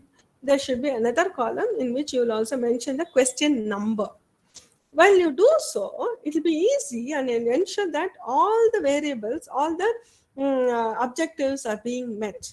If there are any questions, if there are any objectives which doesn't have any question, this is the time for you to check and then ensure that you also add questions for them. Sometimes we also tend to forget, right? So these kind of tables, when you prepare, these maps will help you in mapping the questions with the objectives also. And also ensure that the questionnaire, how long should a questionnaire be? This is another big question. Every time people ask me, how long should the questionnaire be? Should I have, because there are some who say that I want to collect every detail possible, madam. So I remember there was once a guy came to me, I think it was recent one, where he came and said 20 or 30 pages of questionnaire he brought. I said, is it a book or a questionnaire? Okay, and who has that kind of a time to really read through everything? So research is important for you, and for the respondent is just immaterial to them. Do not forget it. You cannot be forcing them to fill up another 30-40 pages of questionnaire. Nobody is going to do it. If they are your friends, maybe they are obliged to fill it up. Even those guys also, what they will do is they will not even read the question, simply put tick tick tick and give it to you. Is that what you want? Is it a good quality of data? No, it is not, right? Then why are we doing this research? Because the quality of data is going to be poor. There is no point in doing this research at all. So keep that in mind. Try to strike a balance between the depth of details that you require and the length of the questionnaire. It should neither be too long nor too short. At the same time, your questionnaire should be able to meet all the objectives and the hypothesis. All the questions relevant, required should be there. All right. So this you can try it out. Okay. All right. So now we have put a foundation for our own work, right? So we have already seen the research topic. Also, we saw how to write a problem statement. Then we moved on to the objectives, hypothesis, the conceptual framework, and all that. Okay. So, well, very well. Now we move on to writing the thesis. I'm assuming that you have already collected the data. Okay, you have already collected the data now. So we start writing the thesis. So what are the preparation that you need to do for writing? Start with preparing a table of contents. Table of contents is what is that? Okay, what are the chapters now? First of all, that you are planning to have. Generally, universities all tell you how many chapters can be there. Generally, universities, all the universities will have their own guidelines you are expected to follow. Some universities, their guidelines are written on stone. You cannot change it. They will not allow you to change it. There are some universities, they don't give, it becomes so vague, they won't even tell you what all needs to be there.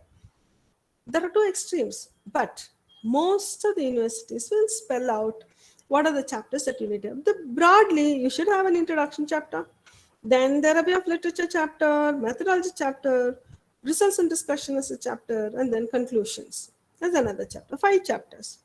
Most of the universities will follow this. Okay. In addition to that, there may be some more 1 or 2 chapters extra. All that may be there. And now that you know which are the chapters that you have to write, and also write for each chapter, for example, if you're talking about introduction, what goes into introduction? You have to prepare what goes into the introduction, you also have to write it down. Therefore, because introduction is also a small chapter, right? Within that small chapter, how much can you write if you're not focused? You would have written so much, but they're not relevant. So what's the use of it? In order to remain focused, this table of contents can help you. Write a few sentences of each chapter. What goes into the chapter? Just write a few sentences. You can list down the headings. You can make notes for each headings. All that you can do. So, for example, this is one of them which we simply prepare for every time that when we work on any thesis, we always do that. Like we prepare introduction, what goes into it, if it's review of literature, what goes into each of them, all of them should be taken into consideration. Okay, there's also good news. While you're writing, there's so many tools that are available for writing. For example, Mendeley is there. Mendeley is one of the best. Mendeley and Zotero are these are best reference managers that are available. And in fact, Mendeley gives me up to 2 GB. Okay, it gives me a storing capacity of 2 GB, whereas Mendeley gives, if I'm not mistaken, it is 340 MB or so. Okay, Zotero gives me so much. And of course, you also have the EndNote. Then this is also then Microsoft Note. Microsoft Note is very, very useful, especially while you're writing the thesis. So Microsoft Note helps you to organize various things. In fact, unlike your Word, it also helps you to add in all kinds of tables, images, everything you can put it together. It's such a wonderful app that you have. Okay, so in fact, for Mendeley and how to use Mendeley and Zotero, I recently conducted a workshop on that. Okay, so these are very useful ones. Please do try to learn how to use them in case if you don't know how to use them. It also helps in collaborating and all that. Okay, all right. Then there are also other software. See, these two are free softwares, whereas EndNote is not free. Microsoft Note is also free. Okay, Grammarly and Ginger, and there are some more also are available. These are also good softwares or apps which are available in order to check the spellings and all that. Okay, spellings, a little bit of grammar, all that, it helps. But remember, these are just softwares. They don't have the human brain. Okay, you are the brain behind it, and therefore you need to equip yourself well with the language. It's very, very important. Okay, all right. Okay, while developing the thesis, the first thing that we are going to see is the introduction. What goes into the introduction? Why is it important? That is what we need to understand. Why is introduction chapter important? Because this is the first chapter in a thesis, and if the reviewer happens to read, the reviewer need to understand what are you going to be working, what is the thesis all about. So this chapter is an important chapter. And before even I move on to what goes into it, you should also understand how big this introduction chapter should be. It depends on the kind of research that you're doing, and depends on the guidelines of the university. It also depends on your supervisors. It can depend on any of these. Generally, if you are from a social science background or if you are from a management background, 15 to 20 pages are sufficient. You don't need more than that. Okay, and it is a report. Remember, it is a report. This is not the review of literature. I see lot of them. I see in various theses and with whatever people that come to us, I see that introduction also written like a review of literature. No, it is not a review of literature. Okay, it is only a report where you are going to be introducing the concepts. Okay, so establish your research topic, giving necessary background information to contextualize your work. Okay, this is what the background is all about. Then narrow down the focus and define the scope of the research. Yes. Then it is not about you're planning to boil the ocean, but instead you have to say within what scope or within what boundary you're planning to do that, or you have done your research. That is the scope of the research. State what is the problem and how you intend to address it. That's your problem statement. Clearly state your research questions and objectives. Yes, it should contain research questions and objectives. Provide an overview of the structure of the thesis. Everything in the introduction should be clear, engaging, and relevant to your thesis. Should be clear, engaging. It should not be like somebody who starts reading it, it's so boring, they don't feel like reading it at all. Right? It should be engaging. So basically, if you see this is how it looks like. Background and whatever that you wanted to, you can have subheadings into the background. Then statement of the problem, significance of the study, problem statement, all of this should be part of it. In some cases, you'll have summary. In some cases, you don't have this summary. But all of them will be part of your introduction. All right. This is one of the structure that I've shown you here. But then there are universities who will insist on including review of literature into the introduction chapter. If your university asks you to do so, please go do it. And in some universities, I have also seen that they also include the methodology into the introduction chapter. For example, in the case of Gulbarga University, there for the law students, what they do is they also add the methodology plus the review of literature and the basic background information, everything put together. They call it as introduction. So end of the day, you need to follow your university guidelines. Okay, so you have to be guided by them. So while you're writing it, always try to download the guidelines and keep it with you. Keep it with you. It's very important. And follow the guidelines. Why would you want to be your thesis to be rejected by a supervisor or by the university? It's not going to help you, right? Okay. So steps to write the background of the study. To start with the broad context of the study, provide some statistics to bring out the significance of your research. For example, if you're going to be talking about the marginalized people getting affected by this pandemic, then what says you they are affected by pandemic? Then go back and state in the last 1.5 years, what are the things that has happened? What are the statistics that are available for you from the newspapers? All that also you can add it into your introduction section. Okay, can I use information from newspaper? Yes, you can. There are only statistics that you're providing. Okay, you're not reviewing them. Only in the review of literature you should not use. But in introduction, you can take information from the newspaper and add. Introduce the main component of a study. It can be if you are coming from a science background and if you are doing research on plants, drugs, or any of these, or if you are working on some concept, algorithms, or technologies, what are available, all those can also be introduced into the background of the study. And also explain the need of research. Why should you do this research?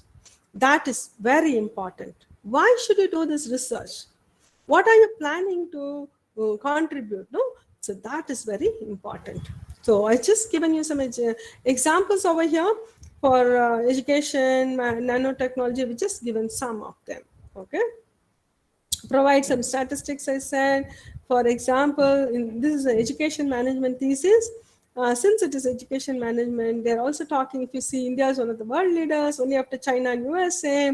Then there is the there are some educations. Say, for example, the number of universities increased from 20 in 1950 to 945 in 2020. If you see that this is a information that is taken from the UGC site, so all these can be given. Okay, all of them are relevant and you can give. See, all these numbers must have been picked up from the newspaper also.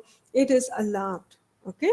Then you need to talk about the main components. In this particular study, it is talking about nanotechnology and what is its role. Whereas in this particular study, it talks about internet gratification and therefore what it is all about. Then, what is the need for the study? Since the research investigating addiction due to the specific internet activity is still in the early stage, still it is still not fructified, and therefore this study is important. That's the need for the study. You can use the word need for the study. You can also use the word significance of research. So that is about your introduction chapter. Okay, introduction chapter generally contains your background of the study. It also talks about need for the study. Then it talks about the problem statement, and from the problem statement arises your research questions, aim, objectives, and then hypothesis. This followed by the scope of the research, which in turn is followed by, it is also followed by the chapterization, or you can even call it as order of the chapters. Any name that you want to use, you can use. I hope it is clear for you, this. All right. Okay. And now moving on is a review of literature. Review of literature. And if you still have questions on introduction, I kindly request all of you to write it down and ask me later. Okay, maybe I will give you time so that you can ask me questions. All right. Okay. Then the review of literature. This is a very important study because this chapter is where you are going to establish your novelty of your own research. In order to establish the novelty of your own research, first of all, you have to talk about what research is already available in that particular problem. What research is already available. So, and you're also telling about what is the kind of knowledge that you have regarding the research that you are doing. Okay. It also provides intellectual context. So it also helps in identifying information, ideas, and methods. It critically analyzes the strengths and weakness of each study. And then it also helps in identifying the gaps in the literature. So what should be our focus while reviewing the literature? Number one, what is a specific problem or research question? Whenever you read a paper, you should always be asking this. Okay. What is a specific problem or research question that my literature review helps to define, on which basis I'm going to be reading the paper also. Then once you finish it, you should be able to answer how good was my information seeking. How many papers should I include? There's a lot of questions. Every time people try to ask how many papers should I be using. So if you ask how many papers to be used, there can be, depending on the kind of research you do and how novel it is, you can use even 100 to 200 papers also, depending on the novelty.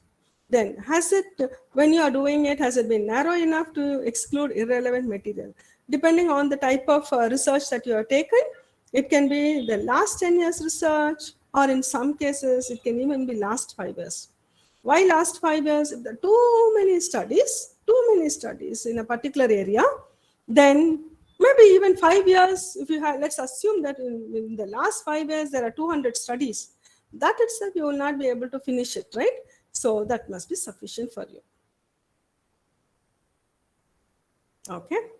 Then methods to take notes while you are reading the paper. Okay. Be focused. That's very important. While you're reading the papers, be focused. You can skim through the articles to find out. Maybe what I would suggest is that while you're searching for it, you can use the databases. As I said, use databases like a Science Direct or you can use JSTAR, Wiley. There's so many databases are available. If you're coming from a medical or a life science background, go to PubMed. Okay, if you're coming from an engineering background, you can also use IEEE Explore. All these databases will be very helpful in searching for the papers. Group the articles into categories, into topics, subtopics, chronologically within each subtopic. Oh my God, it's going to be difficult to think. Actually, it is not difficult. All you need to do is just prepare folders within the main folder. Okay, you can create one main folder to dump in all the PDF files over there and create subfolders also.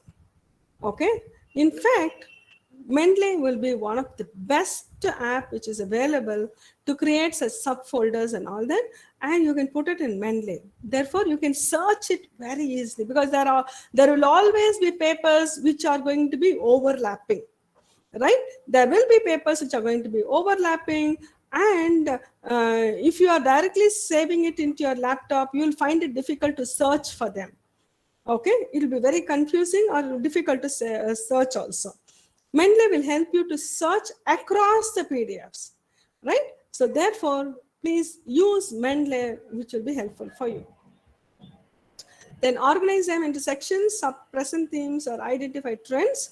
Then synthesize and evaluate material according to the guiding concept of your thesis or research question. If you have a research question in, or even the objectives, I would suggest that create themes based on the objectives. Create themes based on the objectives. Not all of them will come from the literature, I know. There will be some objectives for which you are collecting data.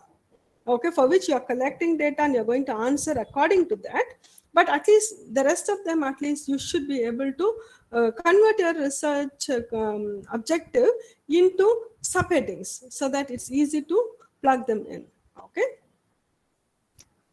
Then while writing the review of literature, okay, try to compare and contrast views. Don't simply write this researcher said this. For example, if you say Bhanumati et al.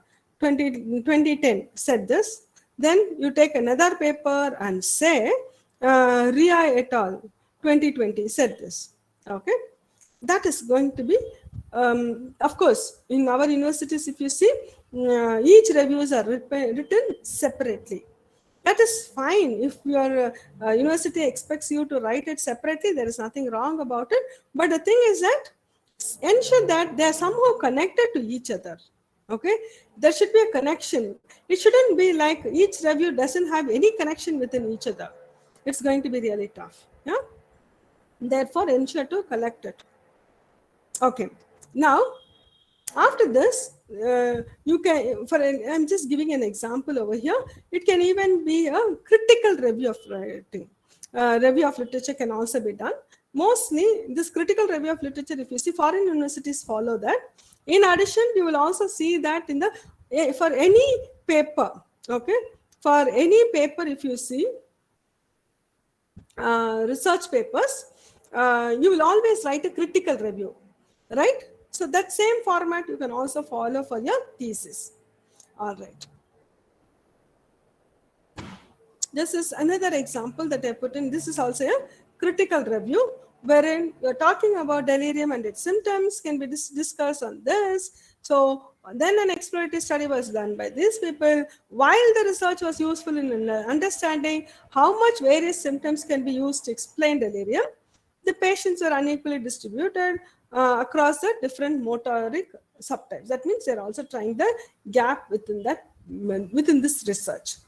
So likewise, you will be able to compare, contrast, critically analyze, and finally arrive at the research gap. So research gap is important because research gap is the one which is establishing the novelty of your study. Okay, so research gap, when you say, it can arise from various areas. It could be introducing a new method that needs to be tested. It could be that you're studying a whole new organism, system, or a part of a process, or your research may be addressing multiple gaps. In order to arrive at the research gap, you can use mind maps, tables, charts, however you are comfortable with. Okay, while writing it, first of all, state what is available. Okay, you had, for example, we were talking about organizational justice on the um, employee performance. Okay, in addition, you also have something called as employee motivation. Okay, so while you're writing the research gap, first of all, you say what are the studies that are available on organizational justice and employee performance. What studies are available along with the references you have to mention. While you're writing the research gap, it should always talk about the what is available along with the reference and what is not available after that. Do not simply write that there is no paper on this, there is no paper on that. Okay, don't simply say there's no paper on this, and to the best, there's some people who use the word to the best of my knowledge, no paper on this. Okay, so that is not how we have to write. We have to clearly state what is available. Even that what is available can be written in 1 or 2 lines. Okay, and what is not available. This is important because if a reviewer or your supervisor happens to read your research gap, they should not be saying that, okay, you did not study properly, go back and collect some more research gap. Sometimes there will be no research, your study may be unique, and therefore you won't be able to find many papers at all. That is why you have to write about what is available in 1 or 2 lines, followed by what is not available. I'll show you an example, then maybe it will also help you. Okay, look at this example for that matter. The relationship between teaching and cognitive development is what they're talking about here, with some notable exceptions, such as the work of so many people. This relationship has been largely ignored. So you have already said only these many papers are available in this area.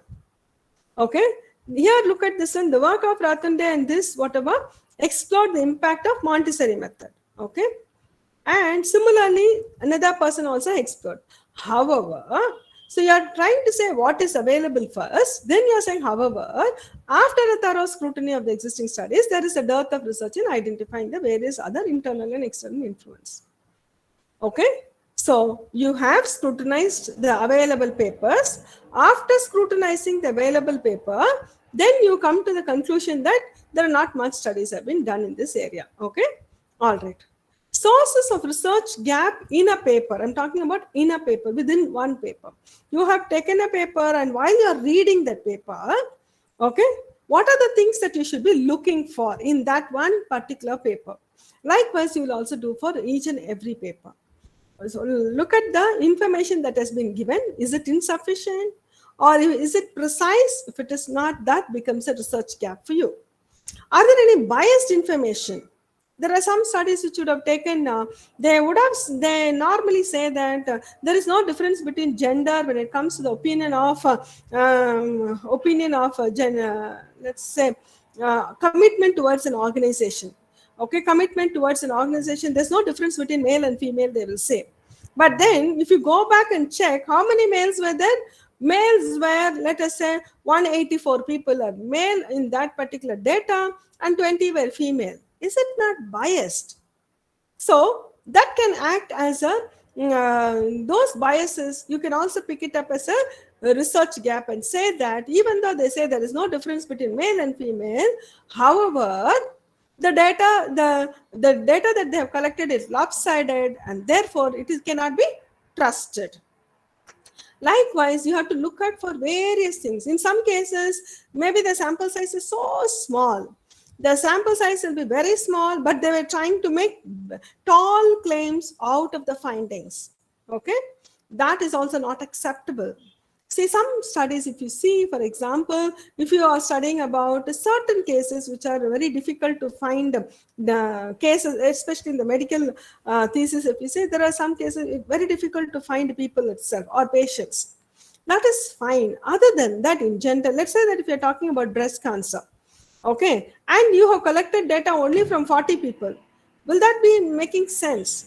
Okay, breast cancer is a big burden that India is facing right now. So you cannot say that you are not able to collect data. Okay, all right. Then population type, what kind of population has been studied. Are they trying, did they try to collect from one particular district of India and then try to generalize it for the entire India? Oh, that's not right. That's not right. So that can also become your research gap. In fact, you can also try to prepare a table like this, research gap table like this. Okay. Maybe you can say some number, author name, year, methodology, objective, sample size, summary, gap in research, remarks if there are any, references. All that you can also try to prepare a table. You can try to prepare a table, and this table can also help. This table can also help in writing the review of literature later. It will be very easy for you to write the review of literature if you already have this table with you. Okay. So then going on to the methodology. Methodology, what goes into the methodology? Anything and everything that you have done for this research will be part of your methodology. Where did you perform the experiment? What were your materials? How did you record the data? Did you use any techniques or methods? All of them should be given. But how much of detail has to be given is a question now. Okay, how much of a detail? If there are certain standard methods that you are using, you don't have to describe the standard methods. Simply put the references. Okay, simply put the references, that is sufficient. If it is a standard method, if it is a method that you have modified it, then give the standard method and then you only give the modification. That is sufficient. Then analyzing the data, depending on the kind of data that you have collected, you can use various softwares which are available right now. Use the softwares to analyze the data. If you are from a social science background, SPSS is more than enough. If you are coming from a agricultural background, WASP is good. Or if you are coming from a medical background, MedCalc you can use. MedCalc, of course, there's various other softwares are also available. There are so many softwares which are available, and you can also feel free to use any of them. And if you do not know how to use the software, there are so many workshops that are being conducted. Please do attend those workshops and try to understand how it is being done. Try to understand how it is being done. Therefore, it will be helpful for us. Okay, and then fine. And then coming to the results.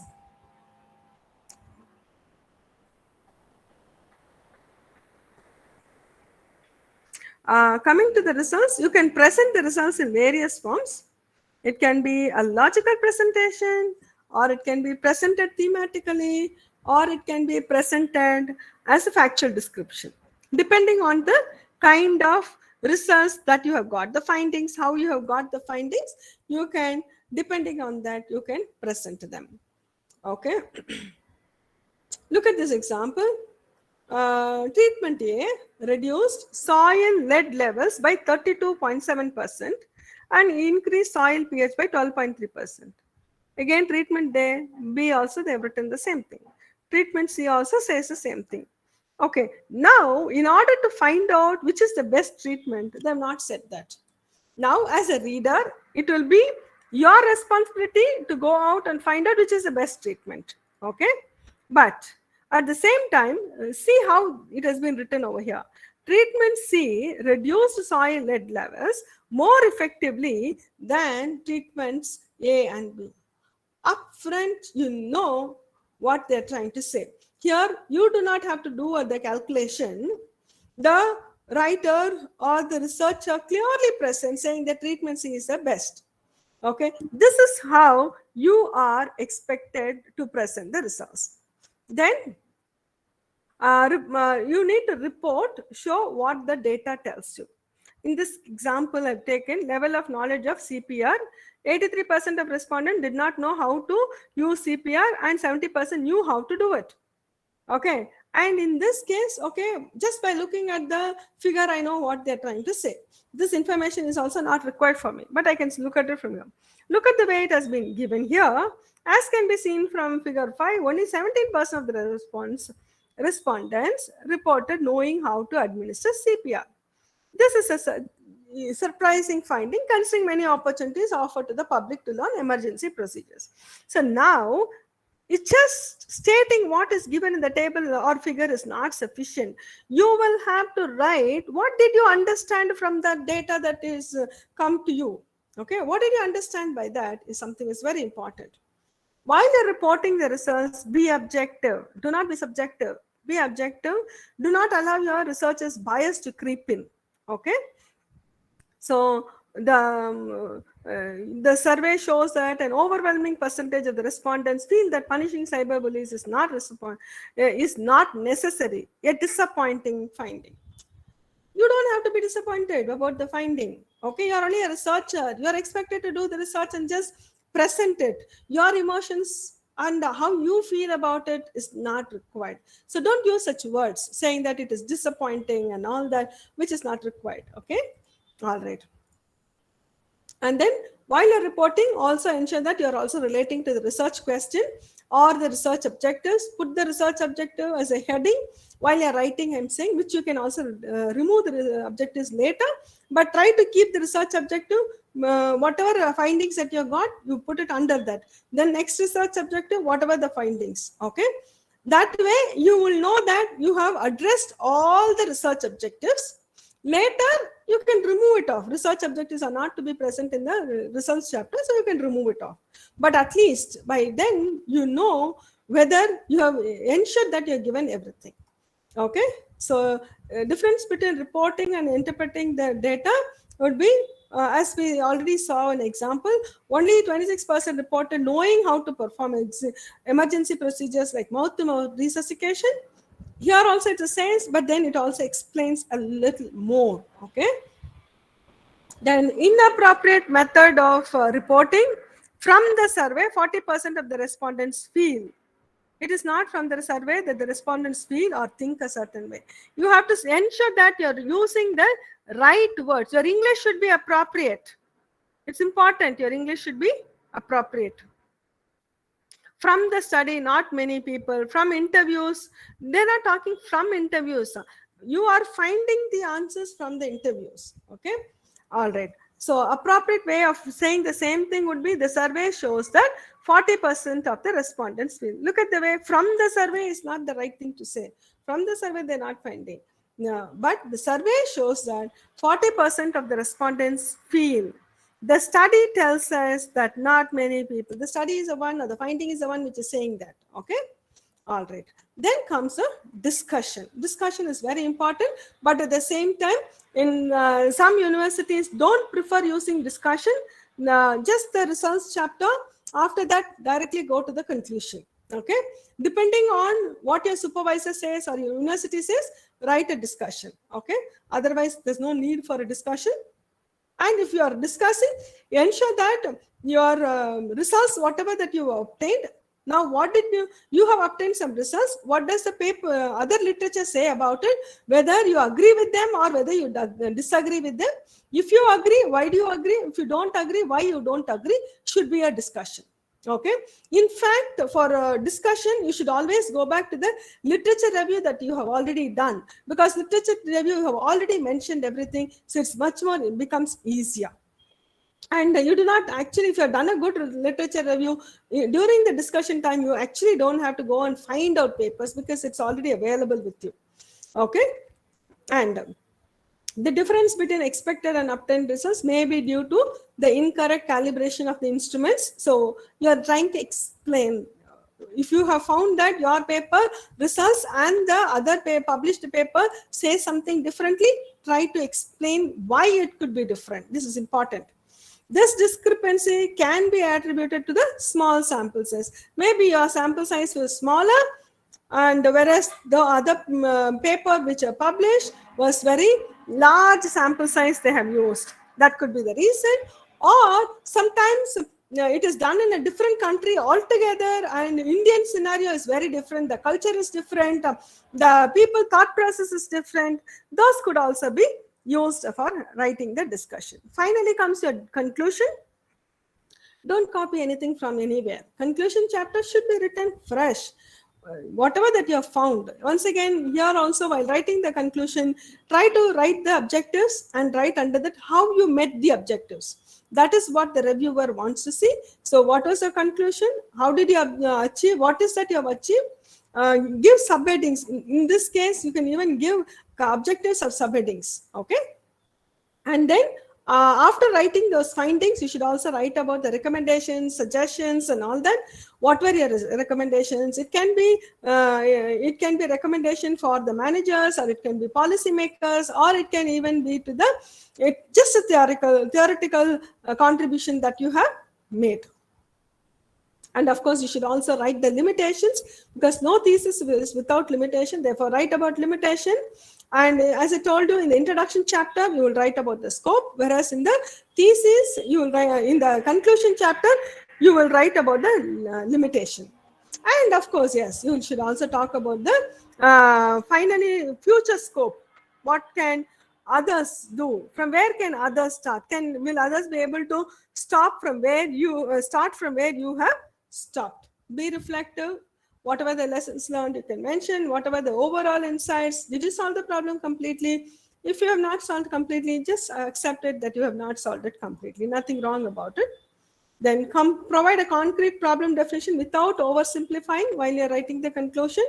Don't oversimplify your results, or don't overreact also. That both are not allowed. Okay. Then what goes into the abstract would be the what is the problem? So tell the reader the problem. In the abstract, it is just going to be one page. In the first 1 or 2 lines, you write about or introducing the concept itself. Then what was the research gap? Research gap, I'm not asking you to write a huge laundry list of research gap. Just 1 or 2 lines about saying the research gap. You're not going to mention it, even call it as research gap, okay?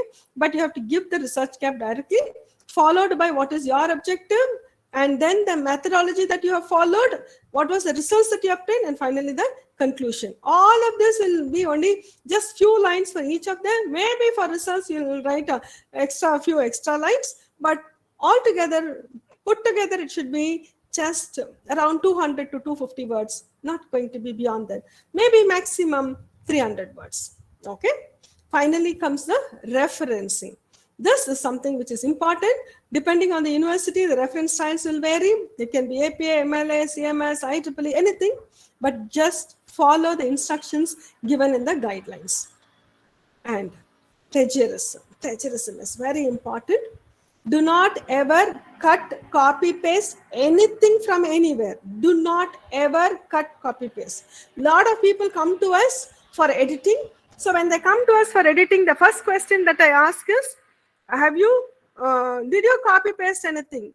Before editing, I asked them, did you copy paste anything? No, madam, I did not copy paste anything. I just, madam, I wrote everything on my own. How did they write on their own? They copy pasted and then changing a word here, changing a word there, and they call it as writing on my own. That is not writing on your own. You need to read a paper, understand, and then write only the crux of the story. Okay?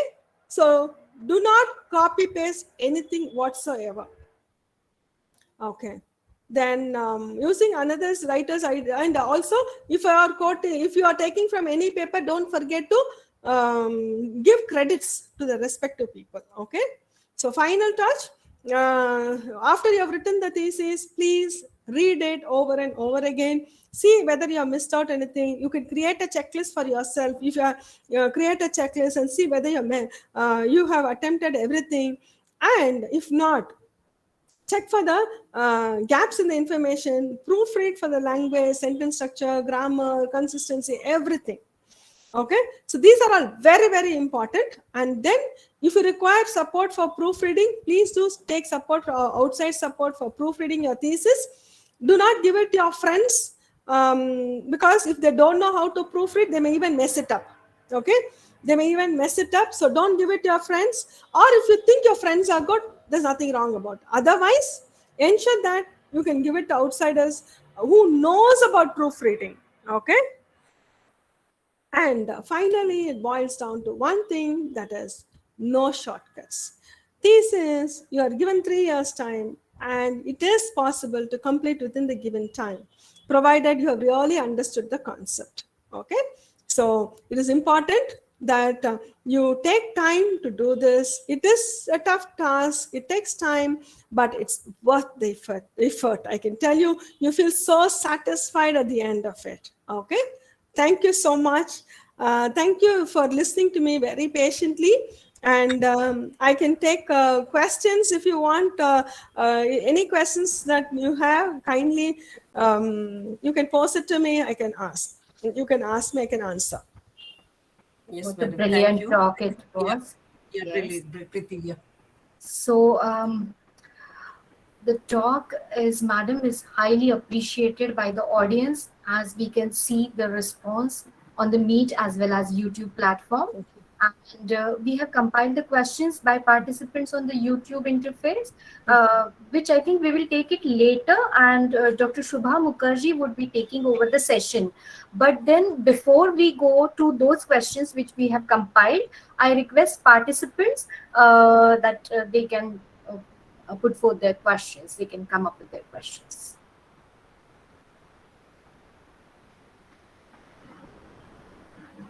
Thanks a lot, ma'am.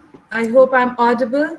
Yes, ma'am, you're audible. Yes. It was indeed a very, very informative and resourceful talk presentation. Everything was wonderful, ma'am. And I believe that every participant must have felt the privilege of attending this webinar as they add on to their information on the nuances of thesis writing through your talk. Really very, very honored to have you here. Thank you. I'll take up the questions, ma'am, that are posted on the YouTube chat box, and it will be a request if you can address them. Yes. So the first question that comes up is from KJ, who wants to know whether the problem statement is more like an all-inclusive abstract of your research, including an intro, review of literature, your aim and objectives in your research setup, expected conclusions, etc., etc. Okay. Problem statement and abstract are two different things altogether. They are not one and the same. In the problem statement, you will only have to talk about the what is the problem. And who says it is a problem? Because you also went and checked in the literature. So therefore, citations are important. Who said? Because just because I feel it's a problem need not be a problem, right? It should be authenticated. That's the reason why we go and cite that. And after that, you will also, once you establish the problem, then what are you planning to do about it? That becomes your objective. So your problem statement should contain the problem, and why you call it as a problem, that is going to be fortified with the literature that is available. And then of course you talk about the objective. When I'm saying objective, or rather it should be more of an aim of the study. You're not going to spell out objective 1 2 3 there. No, that we have a separate place to do it. But here, just overall, how are you planning to address it? That's all. It should be the problem statement. But whereas abstract, whatever you have listed it out, that should go into the abstract alone. Yes. Thank you so much, ma'am. The next question is from Parveen Banga, who wants to know that is it necessary to include both the research question and objectives in a single study? Yeah. If it is research paper, then it's sufficient to give only the objectives.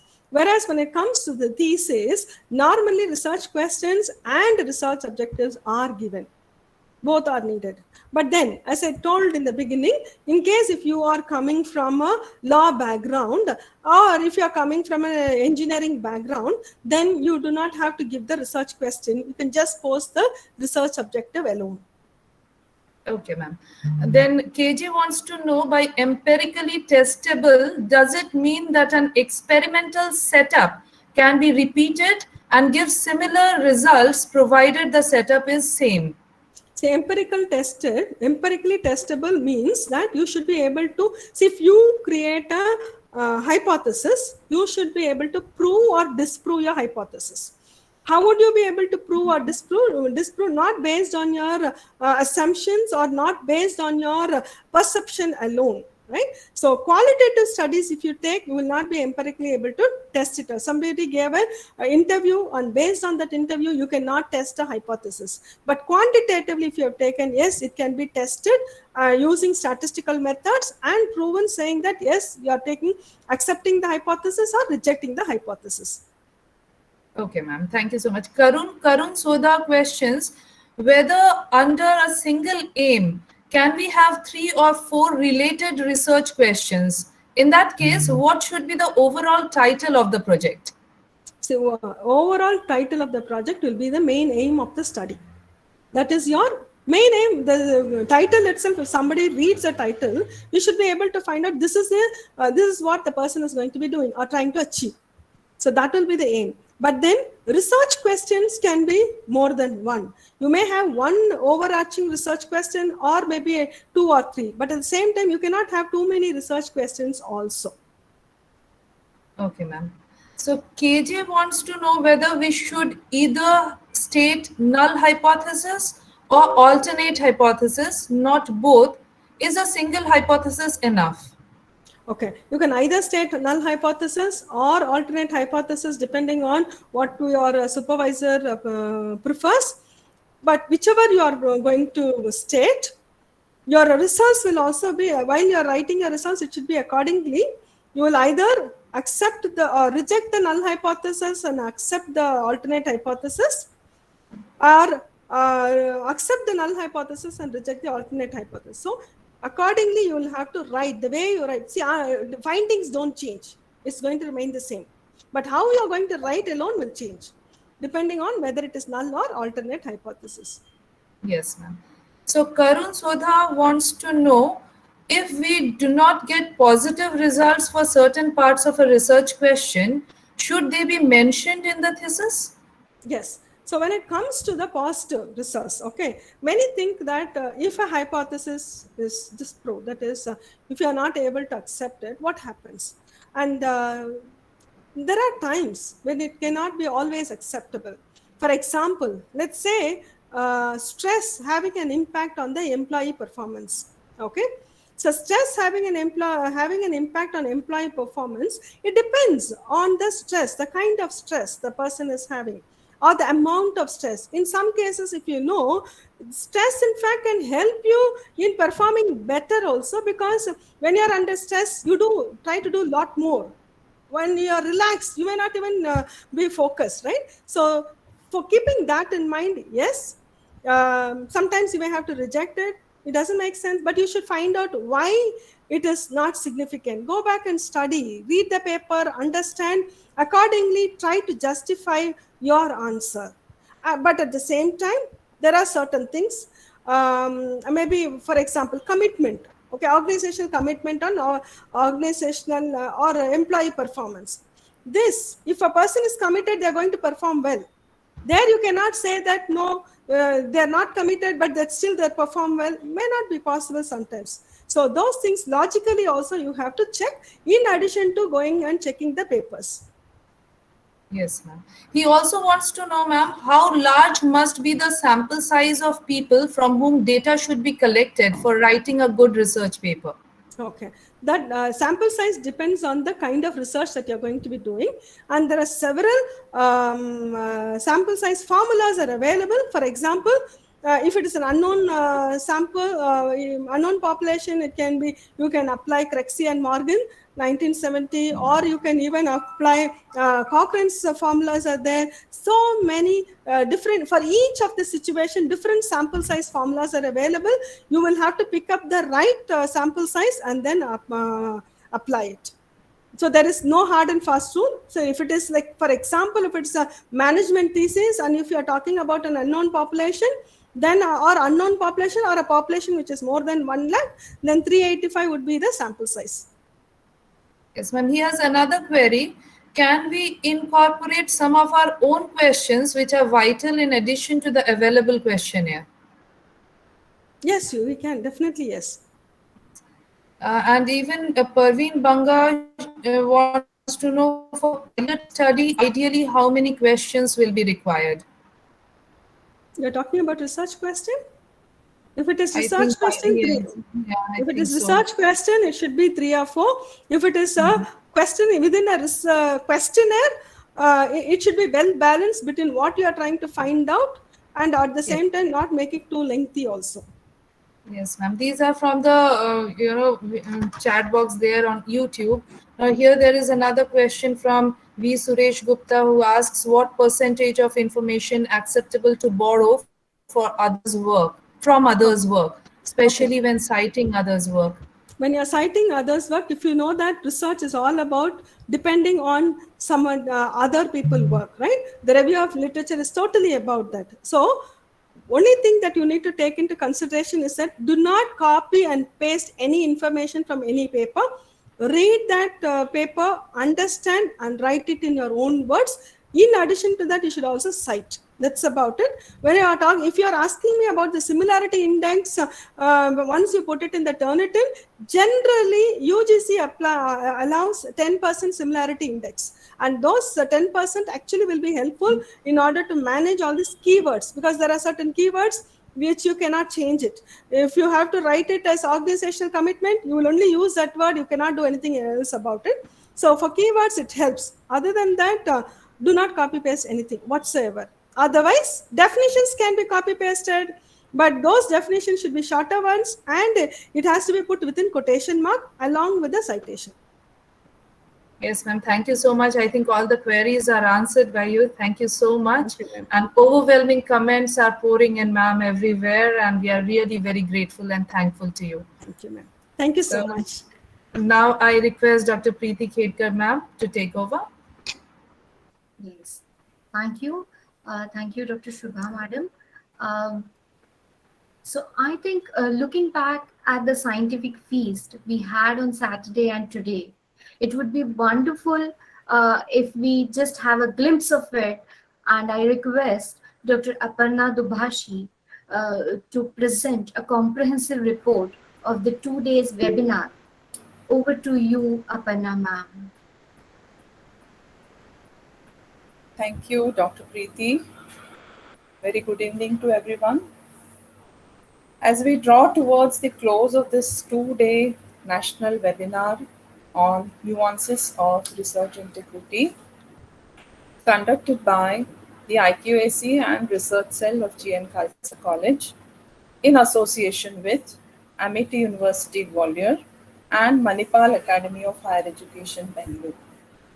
I would like to summarize the proceedings of both the days. On day one, we had an extremely impactful session on impact of predatory journals on research and academics by Dr. Sumit Narula, who is a Deputy Dean of Research in Amity University, Gwalior. The session sensitized the participants on the growing threat of exploitative publishing practices in the form of cloned and predatory journals. Dr. Narula emphasized on details of the finer points that will help identify such publishing houses and refraining from publishing in such journals. The session included live examples with simple tests to identify the original and fake journal sites, which made the session very interesting and impactful. Today's session by Dr. Ganasoundari focused on another challenging task of art of thesis writing.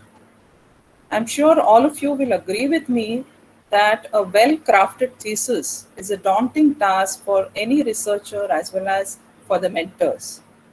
Dr. Ganasoundari had explained explicitly this right from the grassroots level, beginning with ascertaining the novelty of your research with the use of different databases, to deciphering the problem statement, to conceptualizing the research questions, to framing the aims and objectives, formulating a testable hypothesis, and moving on to how to plan the thesis writing using the available tools and progressing towards the critical points to be considered while designing the thesis and the common mistakes that one can come across and which need to be avoided.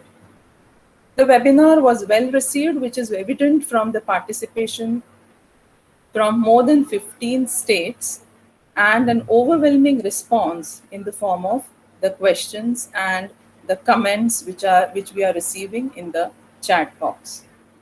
With that, I now request Dr. Sukhjeet Kaur Gujral Madam to propose the formal vote of thanks. Over to you, Just Gujral a ba- Madam. Yeah, just a minute. Before we start with the vote of thanks, uh, yeah, Sukhjit Anji. madam, I just want to inform Yes. our speaker, Dr. Ganasondri, that we have IQAC coordinator with us because I think we missed it in the this thing in the beginning. So, Davinda madam, can you please? Yes, yes. Yeah, Hello, madam. yeah. So, Thank you. Hello, yeah, madam. Ganasondri madam, Nice it meeting is. you, madam. Yeah, it was because this webinar was conducted only because of Davinder Madam's advice that we should be inviting you for this Oh, particular thank you. topic. So it is all Thank you, thanks to Davinder or Madam. Yes, ma'am. Thank you so Thank you, much, ma'am. madam, for accepting our invitation. It was really wonderful. Thank you, ma'am. Thank you so much. Yes. Thank you. And it Thanks was for very, very lucid, down to earth, and you covered everything in such a short Everything, period yes. of time. I admire And, your study and on time. Yeah, on Wonderful. time. Yes, yes, Yeah, on time. Yes, Totally on time. Yeah, wonderful, wonderful. yeah. Thank you. Thank you so much. Thank you, madam. thank you. Thank you, ma'am. Thanks a lot. Thanks for your kind words. Yeah, over to you, Okay, Sujit. move madam. on, move on. Yes. Good evening, everybody. It's my proud privilege to propose a vote of thanks on the closing day of the 2 days national webinar on nuances of research integrity, organized by the Research Cell and IQAC of Guru Nanak Khalsa College, Mumbai, under the aegis of RUSA, in association with Amity University, Gwalior, Madhya Pradesh, and Rehoboth Academics Services, Bangalore. A team is the reflection of its leadership, and our dynamic principal, Dr. Kiran Mangaonkar, has inspired and encouraged us to conduct this national webinar. Thank you, sir, for your continuous support. Dear friends and participants, as you would agree, PhD is the most envied degree. Doctor or PhD is the title that distinguishes scholars from others in the context of research innovative level. The national webinar conducted today by Dr. Gana Soundari on the art of thesis writing has provided a forum for intensified, stimulating, and encouraging course of action and planning to be taken by the research scholars to write the doctoral thesis in a way a masterpiece needs to be written, which proves the abilities of the research scholar, both as a researcher and as a writer. Students generally get enrolled in the PhD with lot of enthusiasm, unaware of the many obstacles that they are exposed to in the process. How to select the problem and articulate the topic, what are the objectives and how to develop the research questions, how to formulate the hypothesis, reviewing the literature, what are the sites, articles and publications to be referred, the methodology to be adopted, the findings, conclusions, how to go about it. Well, that was thus the research part, the table work done. Then comes the preparation for thesis writing. What are the tools available?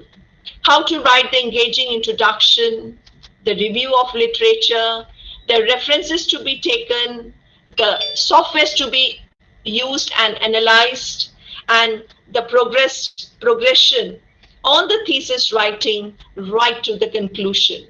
Today, Dr. Gana Soundari has streamlined the strategy for thesis writing.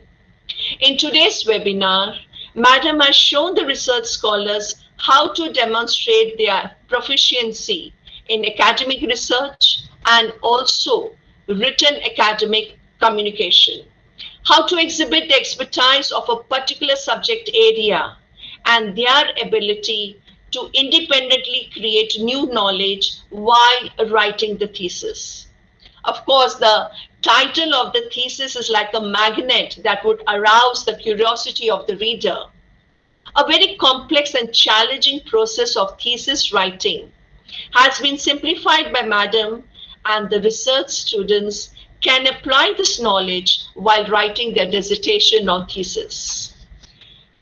Dr. Ganasoundari has taken us brilliantly on the smooth journey of the skill and art of thesis writing. Thank you so much, Madam, for this exhaustive, enriching, and interactive webinar session. I'm confident that the participants have a lot to take back home today. I also take this opportunity to thank our IQAC coordinator, Dr. Davinder Kaur Basin, and the IQAC co-coordinator, Dr. Aparna Dubashi, for their constant encouragement to conduct such encouraging webinars. The motivational inspiration for this wonderful webinar comes from the convener of the research committee, Dr. Meeta Rakesh, and co-convener of the research committee, Dr. Ravinder Kochima, who is the force behind this webinar. Thank you, dear madams. My sincere thanks to the members of the research committee for their contribution and support in organizing the national webinar. Deep sense of gratitude to the IT team for their constant support. A big thank you to Dr. Aparna Dubashi for summarizing the two-day national webinar so beautifully. Dear participants, the feedback forms are there for you to fill in. Please refer the links for day 1 and day 2, and please do the needful. On your feedback, you will get your e-certificate in due time. We now conclude the two-day national webinar on Nuances of Research Integrity. Thank you once again.